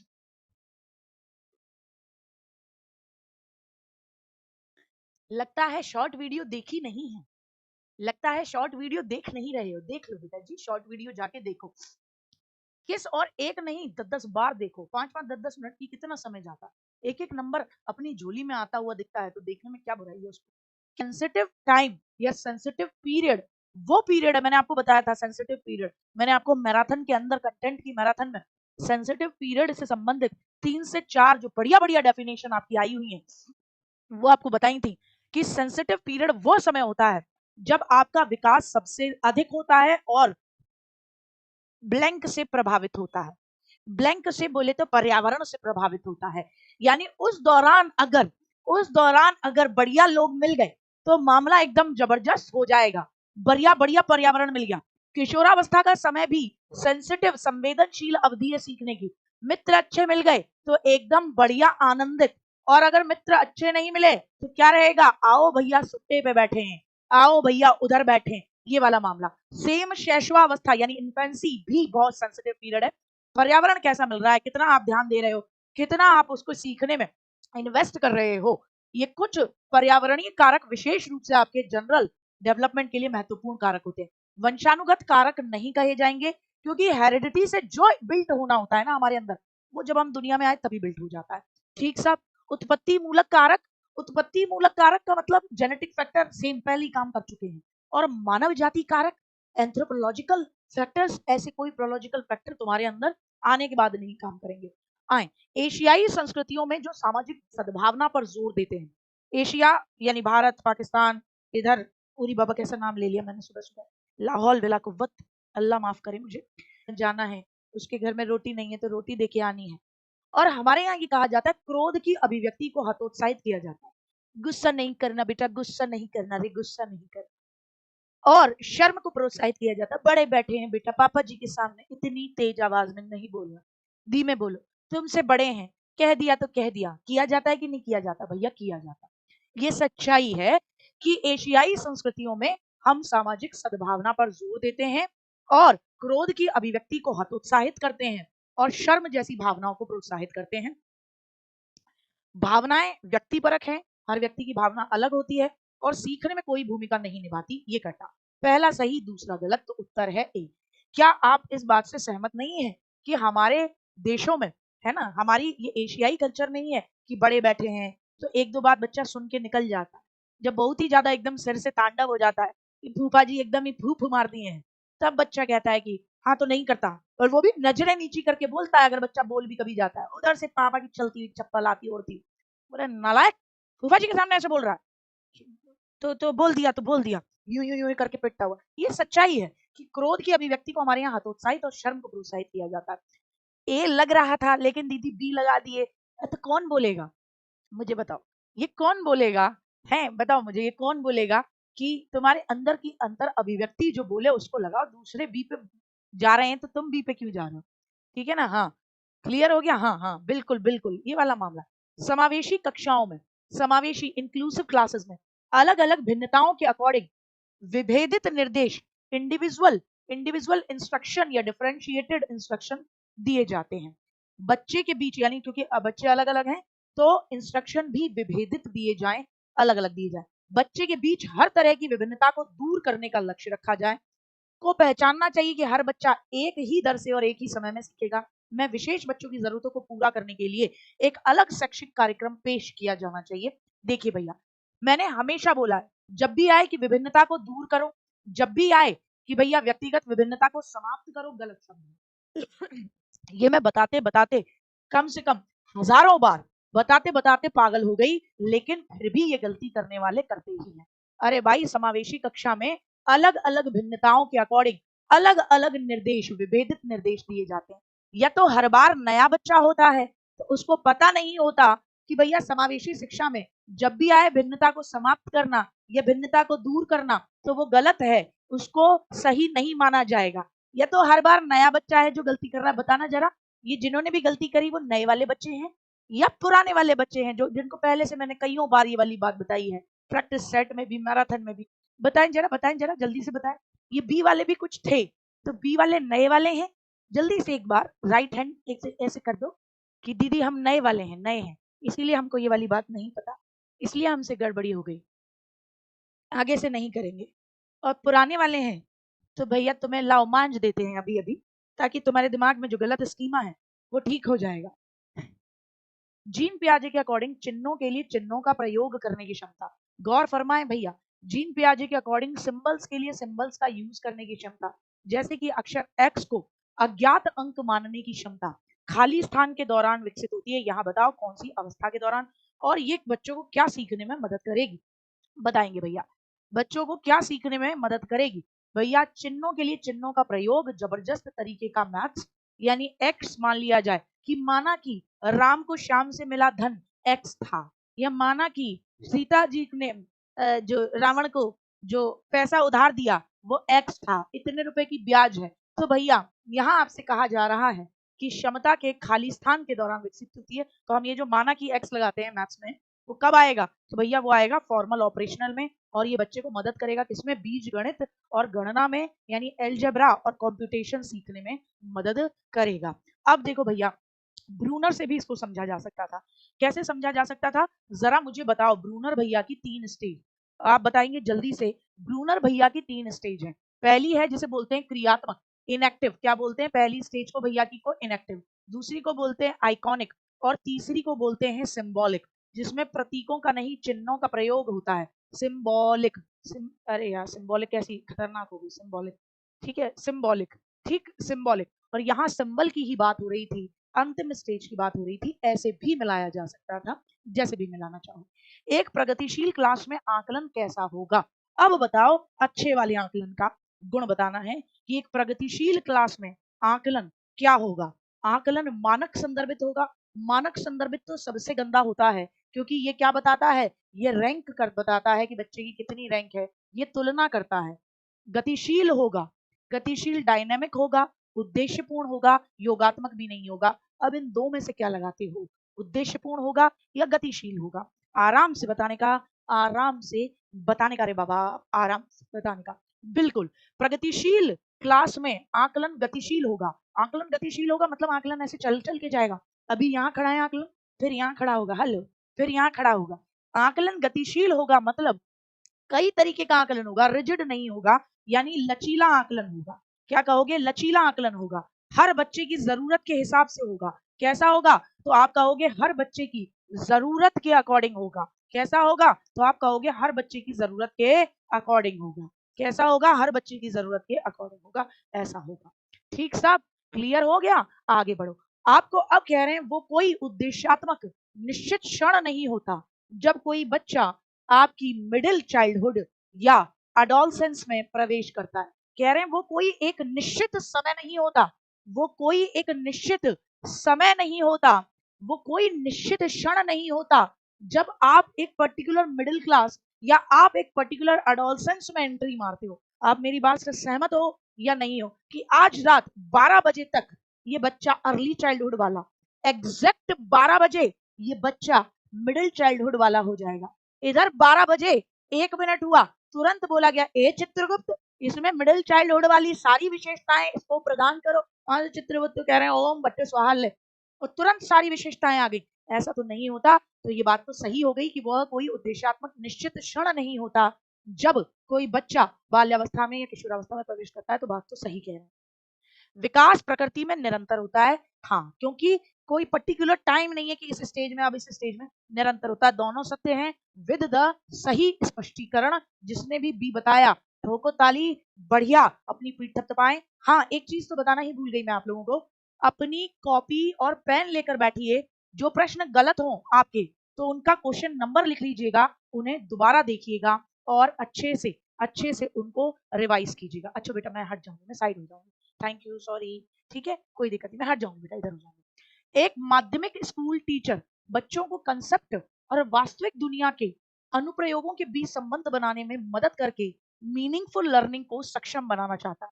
एक 6 to 8 का टीचर है जो कि बच्चों को कंसेप्ट और वास्तविक दुनिया में उन कंसेप्ट को कैसे अनुप्रयोग करना है, अप्लाई करना है, इसके बीच में संबंध बनाने में मदद करके मीनिंगफुल लर्निंग को बच्चे को सिखाना चाहता है। तो कौन सी गतिविधि सही रणनीति होगी कि बच्चा मीनिंगफुल लर्निंग कर पाएगा? Which one is the best रणनीति हियर?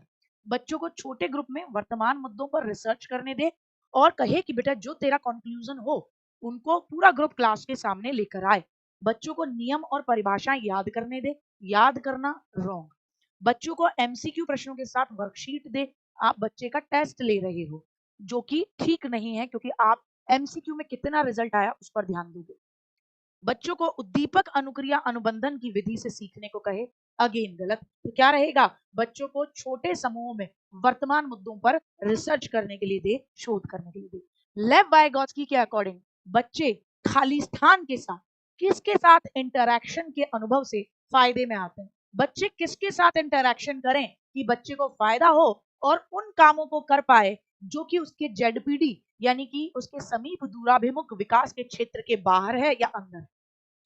किसका साथ ले ले बच्चा, किसका साथ ले, किसके साथ इंटरैक्शन करे बच्चा कि फिर बच्चा जेडपीडी प्राप्त कर सके? इसका जवाब देंगे फटाफट से, और बतियाना नहीं है। क्लास को लाइक करें, शेयर करें और नए हैं तो सब्सक्राइब करें।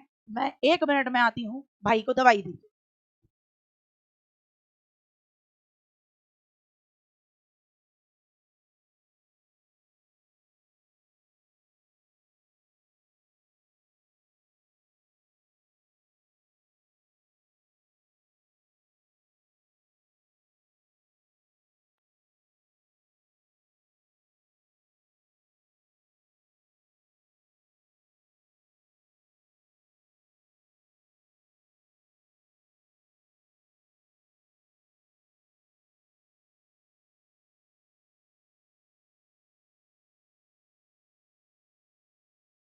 तो क्या जवाब दे दिया भैया? क्या आया आपका उत्तर? देखिए, बच्चे किसके साथ इंटरैक्शन करते हैं? तो बच्चे अधिक जानकार अन्य लोगों के साथ इंटरैक्शन करते हैं। और हमेशा याद रखना जेडपीडी अंदर होता है। जेडपीडी क्या होता है? आपके संभावित विकास क्षेत्र, आपके पोटेंशियल के अंदर अंदर का मामला आप प्राप्त करते हो, विदिन होता है। हमेशा इस डायग्राम को याद रखना, बढ़िया तरीके से बस पढ़ते चलो, पीडीएफ भी मिलाना नहीं, और बता दूंगी सभी पीडीएफ वही मिला करेंगे, ठीक है?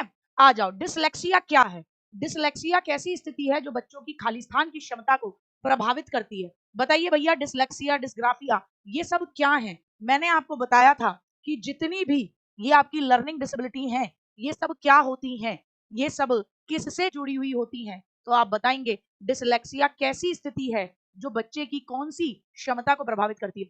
हमेशा याद रखो, जितनी भी लर्निंग डिसेबिलिटी है सब की सब आपकी न्यूरोलॉजिकल डिसऑर्डर है, सबकी सब आपकी सेंट्रल नर्वस सिस्टम की प्रॉब्लम्स है।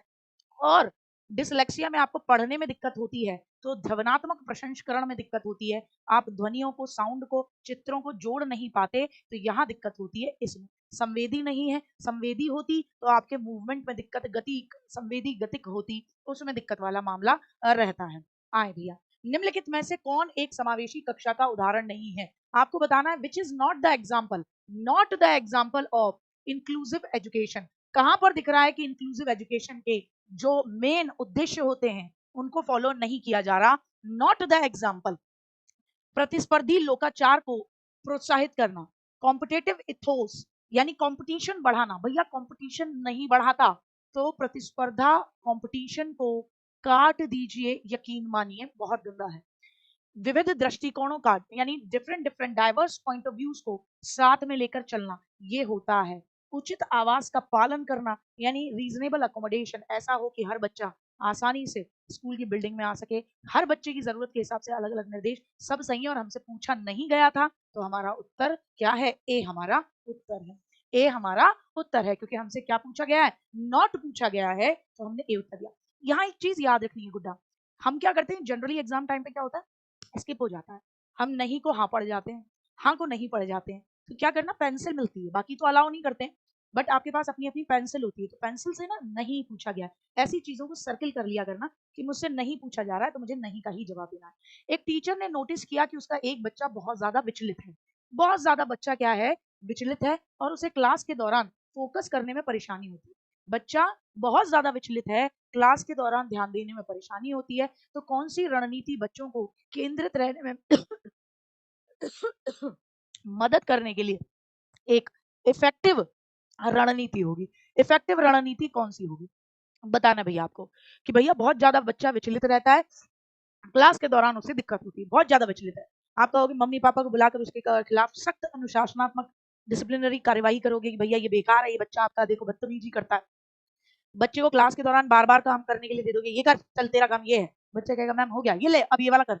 बच्चे को अपनी ध्यान अवधि बढ़ाने के लिए सख्ती से कहना कि फोकस बढ़ाना है, फोकस ही दुनिया में सब कुछ है, फोकस बढ़ा अपना।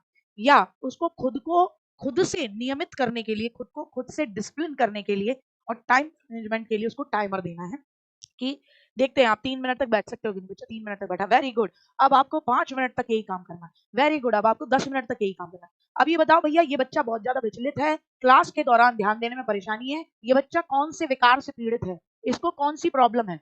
ठीक है, इसको कौन सी प्रॉब्लम है, बहुत जल्दी से बताएंगे इस बच्चे को कौन सी समस्या है।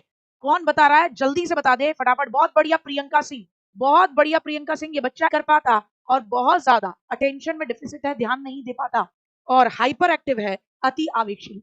कौन सी प्रोसेस वातावरण से प्राप्त जानकारी के अर्थ निर्माण और इसे मेमोरी में आगे संग्रहित करने के लिए जरूरी है?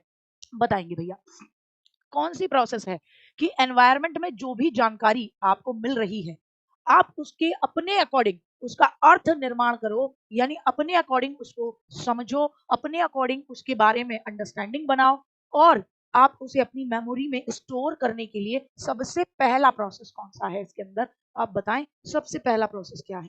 सबसे पहला प्रोसेस होता है अवधान यानी अटेंशन।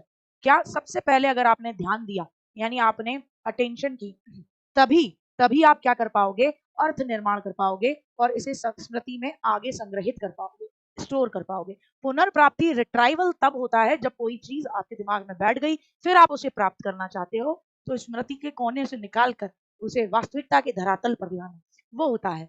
कोलबर्ग के नैतिक विकास की किस अवस्था में बच्चों का तर्क सिद्धांत की नैतिकता पर केंद्रित होता है?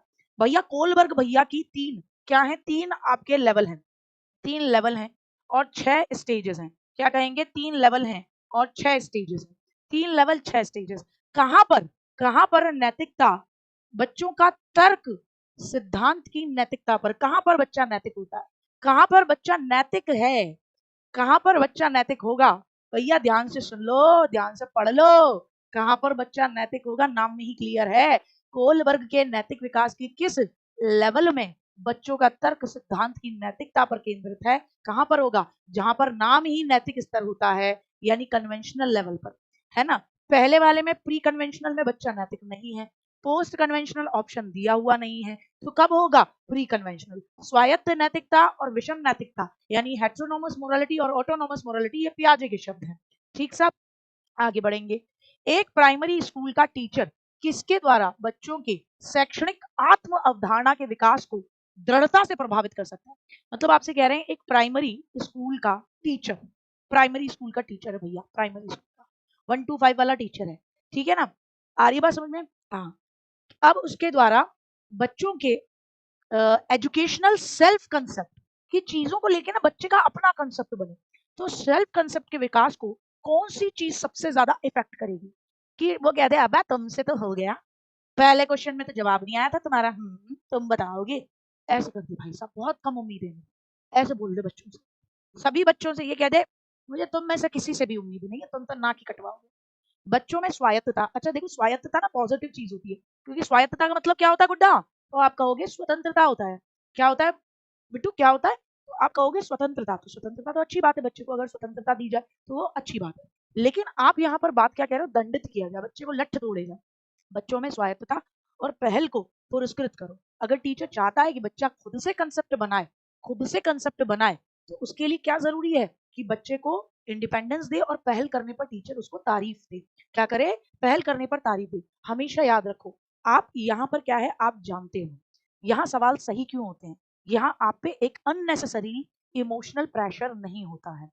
एग्जाम टाइम में एक अलग प्रेशर आप पर आ जाता है, यहाँ पर आप पर कोई प्रेशर नहीं है, कोई प्रेशर नहीं है, तो यहाँ आप अच्छे से समझते हो। दूसरा, यहाँ क्वेश्चन मैं पढ़ रही हूँ, आप उसे सुन रहे हो, तो मैं कहाँ ज्यादा वो फोकस कर रही हूँ, कहाँ ज्यादा दबाव डाल रही हूँ, इस चीज का भी असर पड़ता है। तो अपने क्वेश्चन पढ़ने के तरीके को वहां पर भी ऐसा ही रखना कि बोल बोल के समझ समझ के मौखिकीकरण करके वर्बलाइजेशन के बेसिस पर करना। एक चीज मैंने शुरू में ही बताई थी पुरुषोत्तम जी, हर चीज को पॉजिटिव और नेगेटिव में तोला ना तो नंबर अपना झोले में जुलवा दोगे। पुरुषोत्तम कह रहे हैं कि पुरस्कार तो नकारात्मक शब्द होता है, लेकिन ये कह क्या रहा है कि आपकी किस चीज को पुरस्कृत कर रहा है कि आप आगे बढ़ के काम करते हो, किस चीज को पुरस्कृत कर रहा है कि आप स्वतंत्र रूप से चिंतन करते हो, टीचर का रटाया हुआ नहीं रटते। ठीक है ना? तो ये नेगेटिव नहीं हुआ, ये तो महा पॉजिटिव हो गया। इसीलिए मैंने कहा है कि ये जो कल्चर चला है ना कि पॉजिटिव बता दो नेगेटिव बता दो, ये खड्डे में डालने वाला कल्चर है, ये खड्डे में डालने वाला कल्चर है, क्योंकि बच्चा ना रचनावाद से ज्यादा रट्टावाद पे आ गया है। उसने सिर्फ इतना ही याद कर रखा है ये पॉजिटिव ये नेगेटिव, ये पॉजिटिव ये नेगेटिव, ये हर जगह काम नहीं आता, क्वेश्चन को पढ़ना भी पड़ता है भाई। ठीक है, क्वेश्चन पढ़ो, नहीं पढ़ोगे तो मारे जाओगे। आओ, बच्चे समाज में अपनी भूमिका को, अपने रोल को किन प्रोसेस के द्वारा सीखते हैं? बच्चा समाज में अपना रोल क्या है कैसे सीखता है भैया बताओ? बच्चा समाज में अपने रोल को, मैं ये नहीं कह रही कि बच्चा अपने ज्ञान को कैसे सीखता है। अगर मैं कहूं कि बच्चा अपने ज्ञान को किस प्रोसेस से सीखता है, अगर मैं कहूं बच्चे का ज्ञान, मैं कहूं बच्चे का ज्ञान, या मैं कहूं बच्चे का स्कीमा किस प्रोसेस से आता है, मैं ज्ञान की बात कहूं या मैं स्कीमा की बात कहूं, तो आप बताओ बच्चे का ज्ञान, बच्चे का स्कीमा किस प्रोसेस से आता है, तो उत्तर देना किस प्रोसेस से। तो फिर आप उत्तर देना क्या दोगे, तब आपका आंसर होगा, उत्तर होगा सी। लेकिन मैंने ज्ञान की बात नहीं की, मैंने स्कीमा की बात नहीं की, मैंने कहा आपकी भूमिका, आपका रोल क्या है। तो भैया आपका रोल क्या है, ये समाज में आपका रोल क्या है, ये सोशलाइजेशन की प्रोसेस से आता है, सामाजिकरण से आता है, और उत्संस्करण यानी अकल्चरेशन, यानी संस्कृति में बदलाव, संस्कृति में क्या बदलाव, उससे आता है। संस्कृति में बदलाव, अकल्चरेशन यानी कि कल्चर में बदलाव, इससे आता है। ठीक साहब, मैंने आपसे ये नहीं कहा कि बच्चे का ज्ञान या स्कीमा किस प्रोसेस से आता है। अगर मैं ज्ञान स्कीमा की बात कर रही थी तो आप बिल्कुल सही थे, अडॉप्टेशन, अकोमोडेशन, है ना, असिमिलेशन, तो बात बहुत सही थी।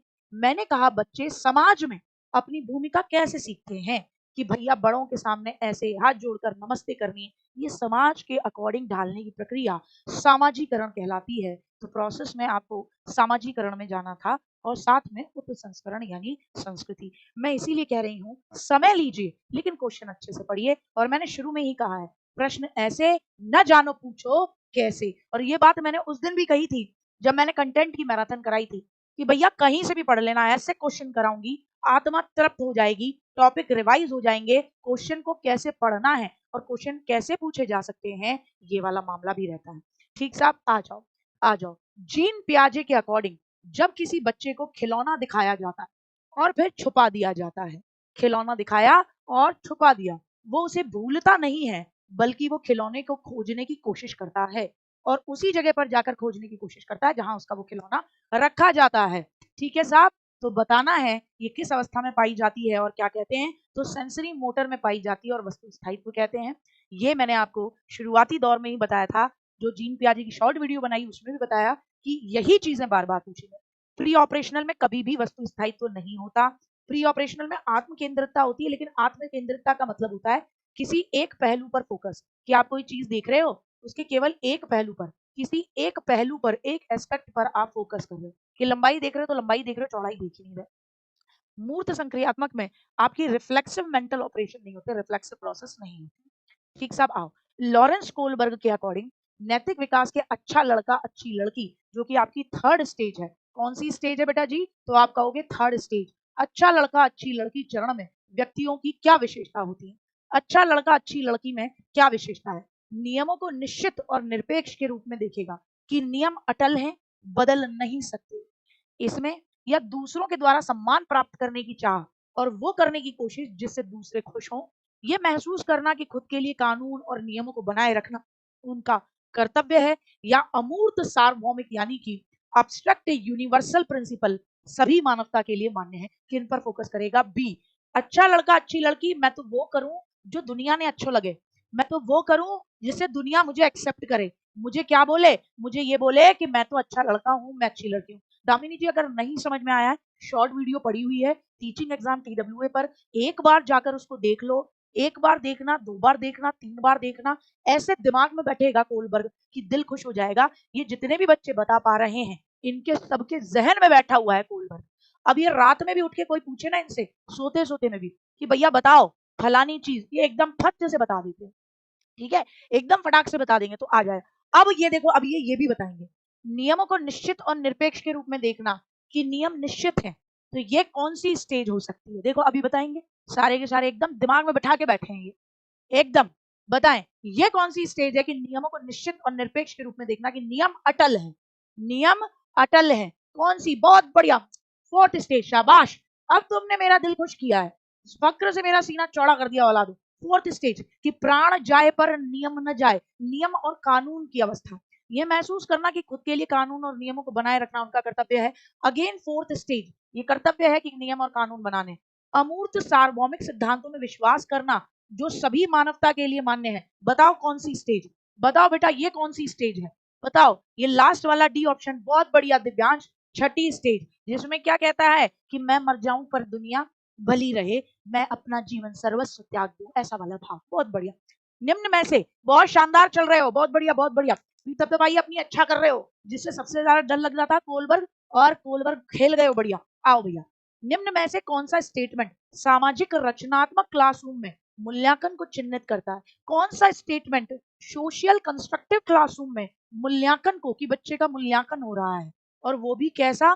कंस्ट्रक्टिव क्लासरूम है, रचनात्मक क्लासरूम है, और सामाजिक है, तो ग्रुपों में हो रहा होगा, तो कहाँ दिख रहा है? देखो, मूल्यांकन को बच्चों में डर और तनाव पैदा करना चाहिए, ये तो पहले ही कट गया यार, कट गया।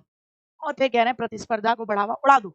मूल्यांकन के अलग अलग तरीके, जैसे पोर्टफोलियो, क्लासरूम में इंटरेक्शन शामिल होना चाहिए, बहुत बढ़िया। मूल्यांकन बच्चों की जानकारी के प्रत्यास्मरण, यानी बच्चों की मेमोराइज करने की, इंफॉर्मेशन को मेमोराइज करने की कैपेसिटी को देखना चाहिए, काट दो। मूल्यांकन को केवल बच्ची क्या नहीं जानती उस पर केंद्रित होना चाहिए, इस पर नहीं कि बच्ची क्या जानती, कट गया। B is the right option, B is the right option. इस प्रश्न में कौन से कौशलों का परीक्षण शामिल है? सभी बच्चों की जरूरतों, रुचियों और योग्यताओं का सम्मान करते हुए टीचर एक प्रगतिशील क्लासरूम की रचना कैसे कर सकते हैं? एक प्रश्न पूछा टीचर ने, बताओ कौन सी स्किल है? सभी बच्चों की जरूरतों, रुचियों और योग्यताओं का सम्मान करते हुए एक टीचर प्रगतिशील क्लासरूम की रचना कैसे कर सकते हैं? तो बताओ किस तरीके का प्रश्न होगा। मैं 1 मिनट भाई को देख के आती हूँ, तुम मत भागा करो, मैं ही तो भाई को देखने जाती हूँ, तुम भी चल देते हो।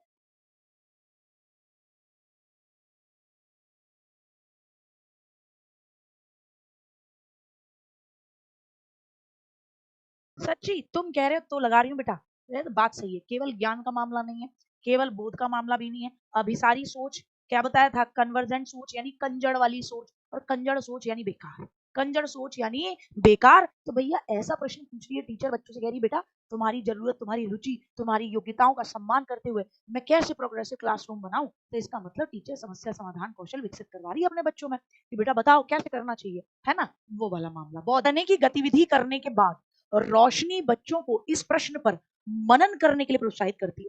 पहले तो रोशनी दीदी ने क्या कराया? रीडिंग कराई। उसके बाद दीदी ने कहा बेटा मनन करो। मनन का मतलब क्या? इस पर चिंतन करो, रिफ्लेक्शन करो, इस पर सोचो। किस क्वेश्चन पर? आपने अपने पाठक होने के बारे में क्या सीखा?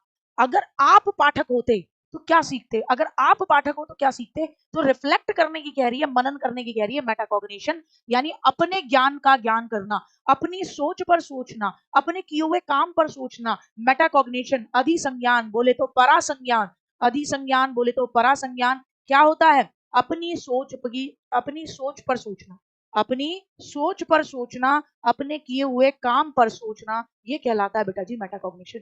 एक टीचर को सीखने की प्रोसेस के दौरान बच्चों द्वारा की गई गलतियों और त्रुटियों के बारे में क्या करना चाहिए? अब जैसे पहला क्वेश्चन तुम सबने गलत किया, दूसरे में भी आधे से ज्यादा गलत कर गए, तो ऐसी गलतियां, ऐसी एरर अगर मैं देखूं तो मैं क्या कर दूं? नजरअंदाज कर दूं कि अरे अपन को क्या है, पढ़ना है पढ़े, न पढ़ना है न पढ़े, अपन को तो मैराथन कराने का है और चले जाने का। सजा दे दूं तुम्हें, जलील कर दूं यहाँ एकदम भयंकर, ठीक है? और फिर तुम्हें कह दूं कि अब से गलत हुआ तुम्हें मुंडी काट देनी है, नेगेटिव पुनर्वलन दूं मैं तुम्हें कि तुम ऐसे हो वैसे हो। या बच्चों में संज्ञानात्मक द्वंद पैदा करने के लिए उपयुक्त कार्य नीतियां सोचूं, क्या करूं? अब देखो, अगर बहुत बढ़िया, डी सबका डी, डी इज फाइनल कि आप, मैं ऐसी अप्रोप्रिएट स्ट्रेटेजी सोचूं ताकि कॉग्निटिव कॉन्फ्लिक्ट्स पैदा हो, द्वंद पैदा हो। पक्का? पक्का डी, डी सबका सही है। अब अगर बेटा जी आप पॉजिटिव नेगेटिव के झमेले में जिंदा रहते हैं ना, तो आप ये कहते हैं दीदी संज्ञानात्मक द्वंद नेगेटिव शब्द होता है। संज्ञानात्मक द्वंद नेगेटिव शब्द होता है। बोलते हैं ना, आप यही बोलते कि दीदी द्वंद होना, यानी द्वंद होगा दिमाग में मेरे, मतलब कंफ्यूजन। द्वंद का मतलब तुम इसको सही मान रहे हो, इसको सही मान रहे हो, और फिर कह रहे दोनों में से कौन से सही है, तो दिमाग में क्या हो गया? कॉन्फ्लिक्ट हो गया। बोले दीदी ये तो है ना, दिमाग में बड़ी दिक्कत कर देगा, तो ये तो नेगेटिव होगा। नहीं, ये पॉजिटिव है। कारण तुम एरर कर रहे हो, इसका मतलब तुम्हारे दिमाग में क्या चल रहा है? तुम्हारे दिमाग में एक अलग तरीके का कंसेप्ट है, तुम्हारे दिमाग में स्कीमा अलग है। अब तुम्हारे दिमाग में जो स्कीमा है वो गलत है, अब मैं सही वाला स्कीमा दे दूं तो क्या होगा? क्या रहेगा बेटा? फिर रहेगा कॉन्फ्लिक्ट पैदा होगा। तो कॉन्फ्लिक्ट पैदा कराने के लिए सही स्कीमा दूंगी तो कॉन्फ्लिक्ट तो ऑटोमेटिकली पैदा होगा। फिर तुम बोलोगे दीदी ये कैसे सही? जैसे शुरू वाले में बोला था एक बच्चे ने कि दीदी मानक संदर्भित तो नेगेटिव होता है, आपने बताया। मैंने कहा औलाद पढ़ तो ले, क्वेश्चन क्या क्या रहा है ना? और उसके हिसाब से तुझसे कह रहा है सही से मैच कौन सा है, तो ये वाला है, चाहे नेगेटिव हो चाहे पॉजिटिव हो, सही से मैच पूछा है। तो ये तो द्वंद तो पैदा होगा। अगर बच्चा एरर कर रहा है और टीचर सही कंसेप्ट लेकर आएगा तो द्वंद तो पैदा होगा बिट्टू। आओ, ये देखते हुए कि उनकी क्लास में बहुत से बच्चों को स्टैंडर्ड अंग्रेजी में कठिनाई होती है। स्टैंडर्ड अंग्रेजी, जैसे तुमने देखा होगा मैं अंग्रेजी हिंदी मिक्स करके बता रही हूँ, क्योंकि बहुत से बच्चों को अगर मैं टोटल इंग्लिश में पढ़ दूं ऐसे, observing that many student in this class having difficulty with the standard English and do not speak in a class, a secondary school English teacher encourages the students to express themselves in whatever language they feel comfortable in. He then feels, तो तुम कहोगे दीदी हम तो जा रहे हैं, हमारे बस की ना है दीदी, ना हम ना है, सॉरी बेटा। मैं थोड़ा खो जाती हूँ तो मैं अंदर घुस जाती हूँ, वरना मैं कोशिश यही करती हूँ मैं साइड में। तो स्टैंडर्ड अंग्रेजी में दिक्कत है तो मैं मिक्स करके बताती हूँ कि देखो बहुत से बच्चों को स्टैंडर्ड अंग्रेजी में कठिनाई है, टोटल अंग्रेजी में बोला जाए तो वो कक्षा में बात नहीं करते, वो कहते हैं दीदी हम नहीं बात करते, हम नहीं बात करते। एक सेकेंडरी स्कूल के अंग्रेजी के मास्टर जी, वो कहते हैं बेटा बात तो करनी है, जिस भाषा में तुम सहज महसूस करते हो बोलो, खुद को तुम्हें एक्सप्रेस करना है। अब तुम हिंदी में सहज महसूस करते हो, ब्रजभाषा में महसूस करते हो, अवधि में, मगधी में, जिसमें महसूस करते हो बेटा बोलो। और फिर उसके बाद वो बच्चों की सोच को बढ़ावा देते हुए उनकी स्किल्स को बढ़ाने के लिए अन्य जो सेंटेंस के अंदर आप देखते हो ना, छोटे छोटे फ्रेजेस होते हैं सेंटेंस के अंदर, छोटे छोटे वाक्यांश होते हैं वाक्य के अंदर, उनको सीखने में उनकी मदद करते हैं, उसमें इंग्लिश लेकर आते हैं। तो टीचर ये किस दृष्टिकोण को प्रभावित कर रहा है, टीचर का दृष्टिकोण किस पेडागोजी पर डिपेंड करता है। देखो मतलब टीचर ने बालक को परेशान नहीं किया, बहुत भला टीचर है। भले टीचर ने कहा बिट्टू बोलना जरूरी है, तुम इस बात पर टेंशन ही मत लो कि तुम अंग्रेजी में नहीं बोल रहे हो, कोई दिक्कत नहीं, बोलो। और फिर उसके बाद टीचर क्या कर रहा है, धीरे धीरे करके I+1 दे रहा है। I+1 यानी बोधगम्य निवेश कर रहा है, कॉम्प्रिहेंसिबल इनपुट। उनके लेवल से थोड़ा ऊपर जाकर छोटे छोटे इंग्लिश के सेंटेंसेस को घुसेड़ देता है ताकि बच्चे उनको समझ पाए। तो यहाँ पर ये प्यारा टीचर क्या कर रहा है, बिल्कुल वो कंस्ट्रक्टिव अप्रोच का प्रयोग कर रहा है। व्यवहारवादी नेगेटिव होता है बी कटा। मुझे बताओ साइकोडायनेमिक क्या है? उसने डांस किया। साइकोडायनेमिक का मतलब होता है औलादों, मनोगतिशील दृष्टिकोण का मतलब होता है कि कहीं ना कहीं गतिशीलता हो। कोई इसने अपनी मसल्स का प्रयोग करवाया, बच्चों की किसी मसल का प्रयोग करवाया, डांस करवाया, नचाया, टीपीआर यूज किया, कि ऐसे करके कहा बच्चों को कि बेटा तुम पहले जिसमें भी बोलना हो, हिंदी में बोलना हो बोलो हिंदी में। अब बच्चों ने खूब हिंदी में बोला, अपनी बात कह दी। अब कहा बेटा अब इसी सेंटेंस को अपन इंग्लिश हिंदी मिक्स में सीखेंगे। और फिर टीचर ने कहा तुम सारे के सारे सिट डाउन। अब क्या कहा मनोगतिशील में घुस गए, कैसे लगा मनोगतिशील ये बताओ। बात थी, आ जाओ। पियाजे के सिद्धांत के अकॉर्डिंग कौन सी प्रोसेस है जो एक शिशु की क्रिया का वर्णन करती है, जिसमें वो पियाजे की आपको बताना है कौन सी प्रोसेस है जिसमें एक बच्चा, एक इन्फेंट जो है, यानी शिशु जो है, छोटा बालक, वो गोलाकार वस्तुओं की जगह जब वर्गाकार वस्तुओं को पकड़ता है तो उसके हाथ के पकड़ने के तरीके को बदल लेता है। गोल वस्तु को ऐसे पकड़ेगा, वर्गाकार चीज को ऐसे पकड़ेगा, ऐसे। तो उसने ऐसे से अपने हाथ के तरीके को ऐसे कर लिया। तो इसे क्या कहते हैं? अकोमोडेशन, कंडीशनिंग, इंटर सब्जेक्टिविटी यानी अंतर विषयकता, या स्कीमा क्या कहा जाता है? सही से जवाब देंगे। ये क्या कहलाता है कि बच्चे ने अपने तरीके में बदलाव करा। बच्चे ने तरीके में क्या करा? बदलाव। बदलाव किया मेरे बच्चे, बदलाव। अपने ऐसे पकड़ने की जगह अब ऐसे पकड़ा, बदलाव किया, अकोमोडेशन किया। बहुत बढ़िया, बहुत शानदार। अनुबंधन, कहीं पर भी पियाजे अनुबंधन की बात नहीं करते। अंतर विषयकता का मतलब होता है कि आप एक विषय के अंदर, जैसे सोशल साइंस है तो सोशल साइंस एक अंतर विषयी सब्जेक्ट है। हिस्ट्री ज्योग्राफी से भी जुड़ी हुई है, पॉलिटी से भी जुड़ी हुई है। स्कीमा क्या होता है? सूचनाओं का पैकेट। तो ये था नहीं। इसे क्या बोलते हैं कि भैया अकोमोडेशन, तरीके में बदलाव किया, प्रोसेस में बदलाव। लॉरेंस कोलबर्ग के अकॉर्डिंग किस लेवल पर व्यक्तिगत आवश्यकताओं की संतुष्टि नैतिक चयन को निर्धारित करती है? किस लेवल पर व्यक्तिगत आवश्यकताओं की पूर्ति सबसे बड़ी चीज है? किस लेवल पर व्यक्तिगत आवश्यकताओं की पूर्ति, यानी किस लेवल पर पर्सनल इंटरेस्ट मैटर करता है कि और दुनिया में क्या हो रहा है मैंने मतलब ही नहीं है, मेरी आवश्यकताओं की पूर्ति हो रही है या नहीं हो रही है। क्लास अगर पसंद आ रही है लाइक कर दीजिए और शेयर कर दीजिए, और पहली बार आए हैं तो सब्सक्राइब कर लीजिए बेटा जी, पहली बार आए हैं तो सब्सक्राइब कर लीजिए। हाँ जी बताएं, बताएंगे भैया, बहुत बढ़िया।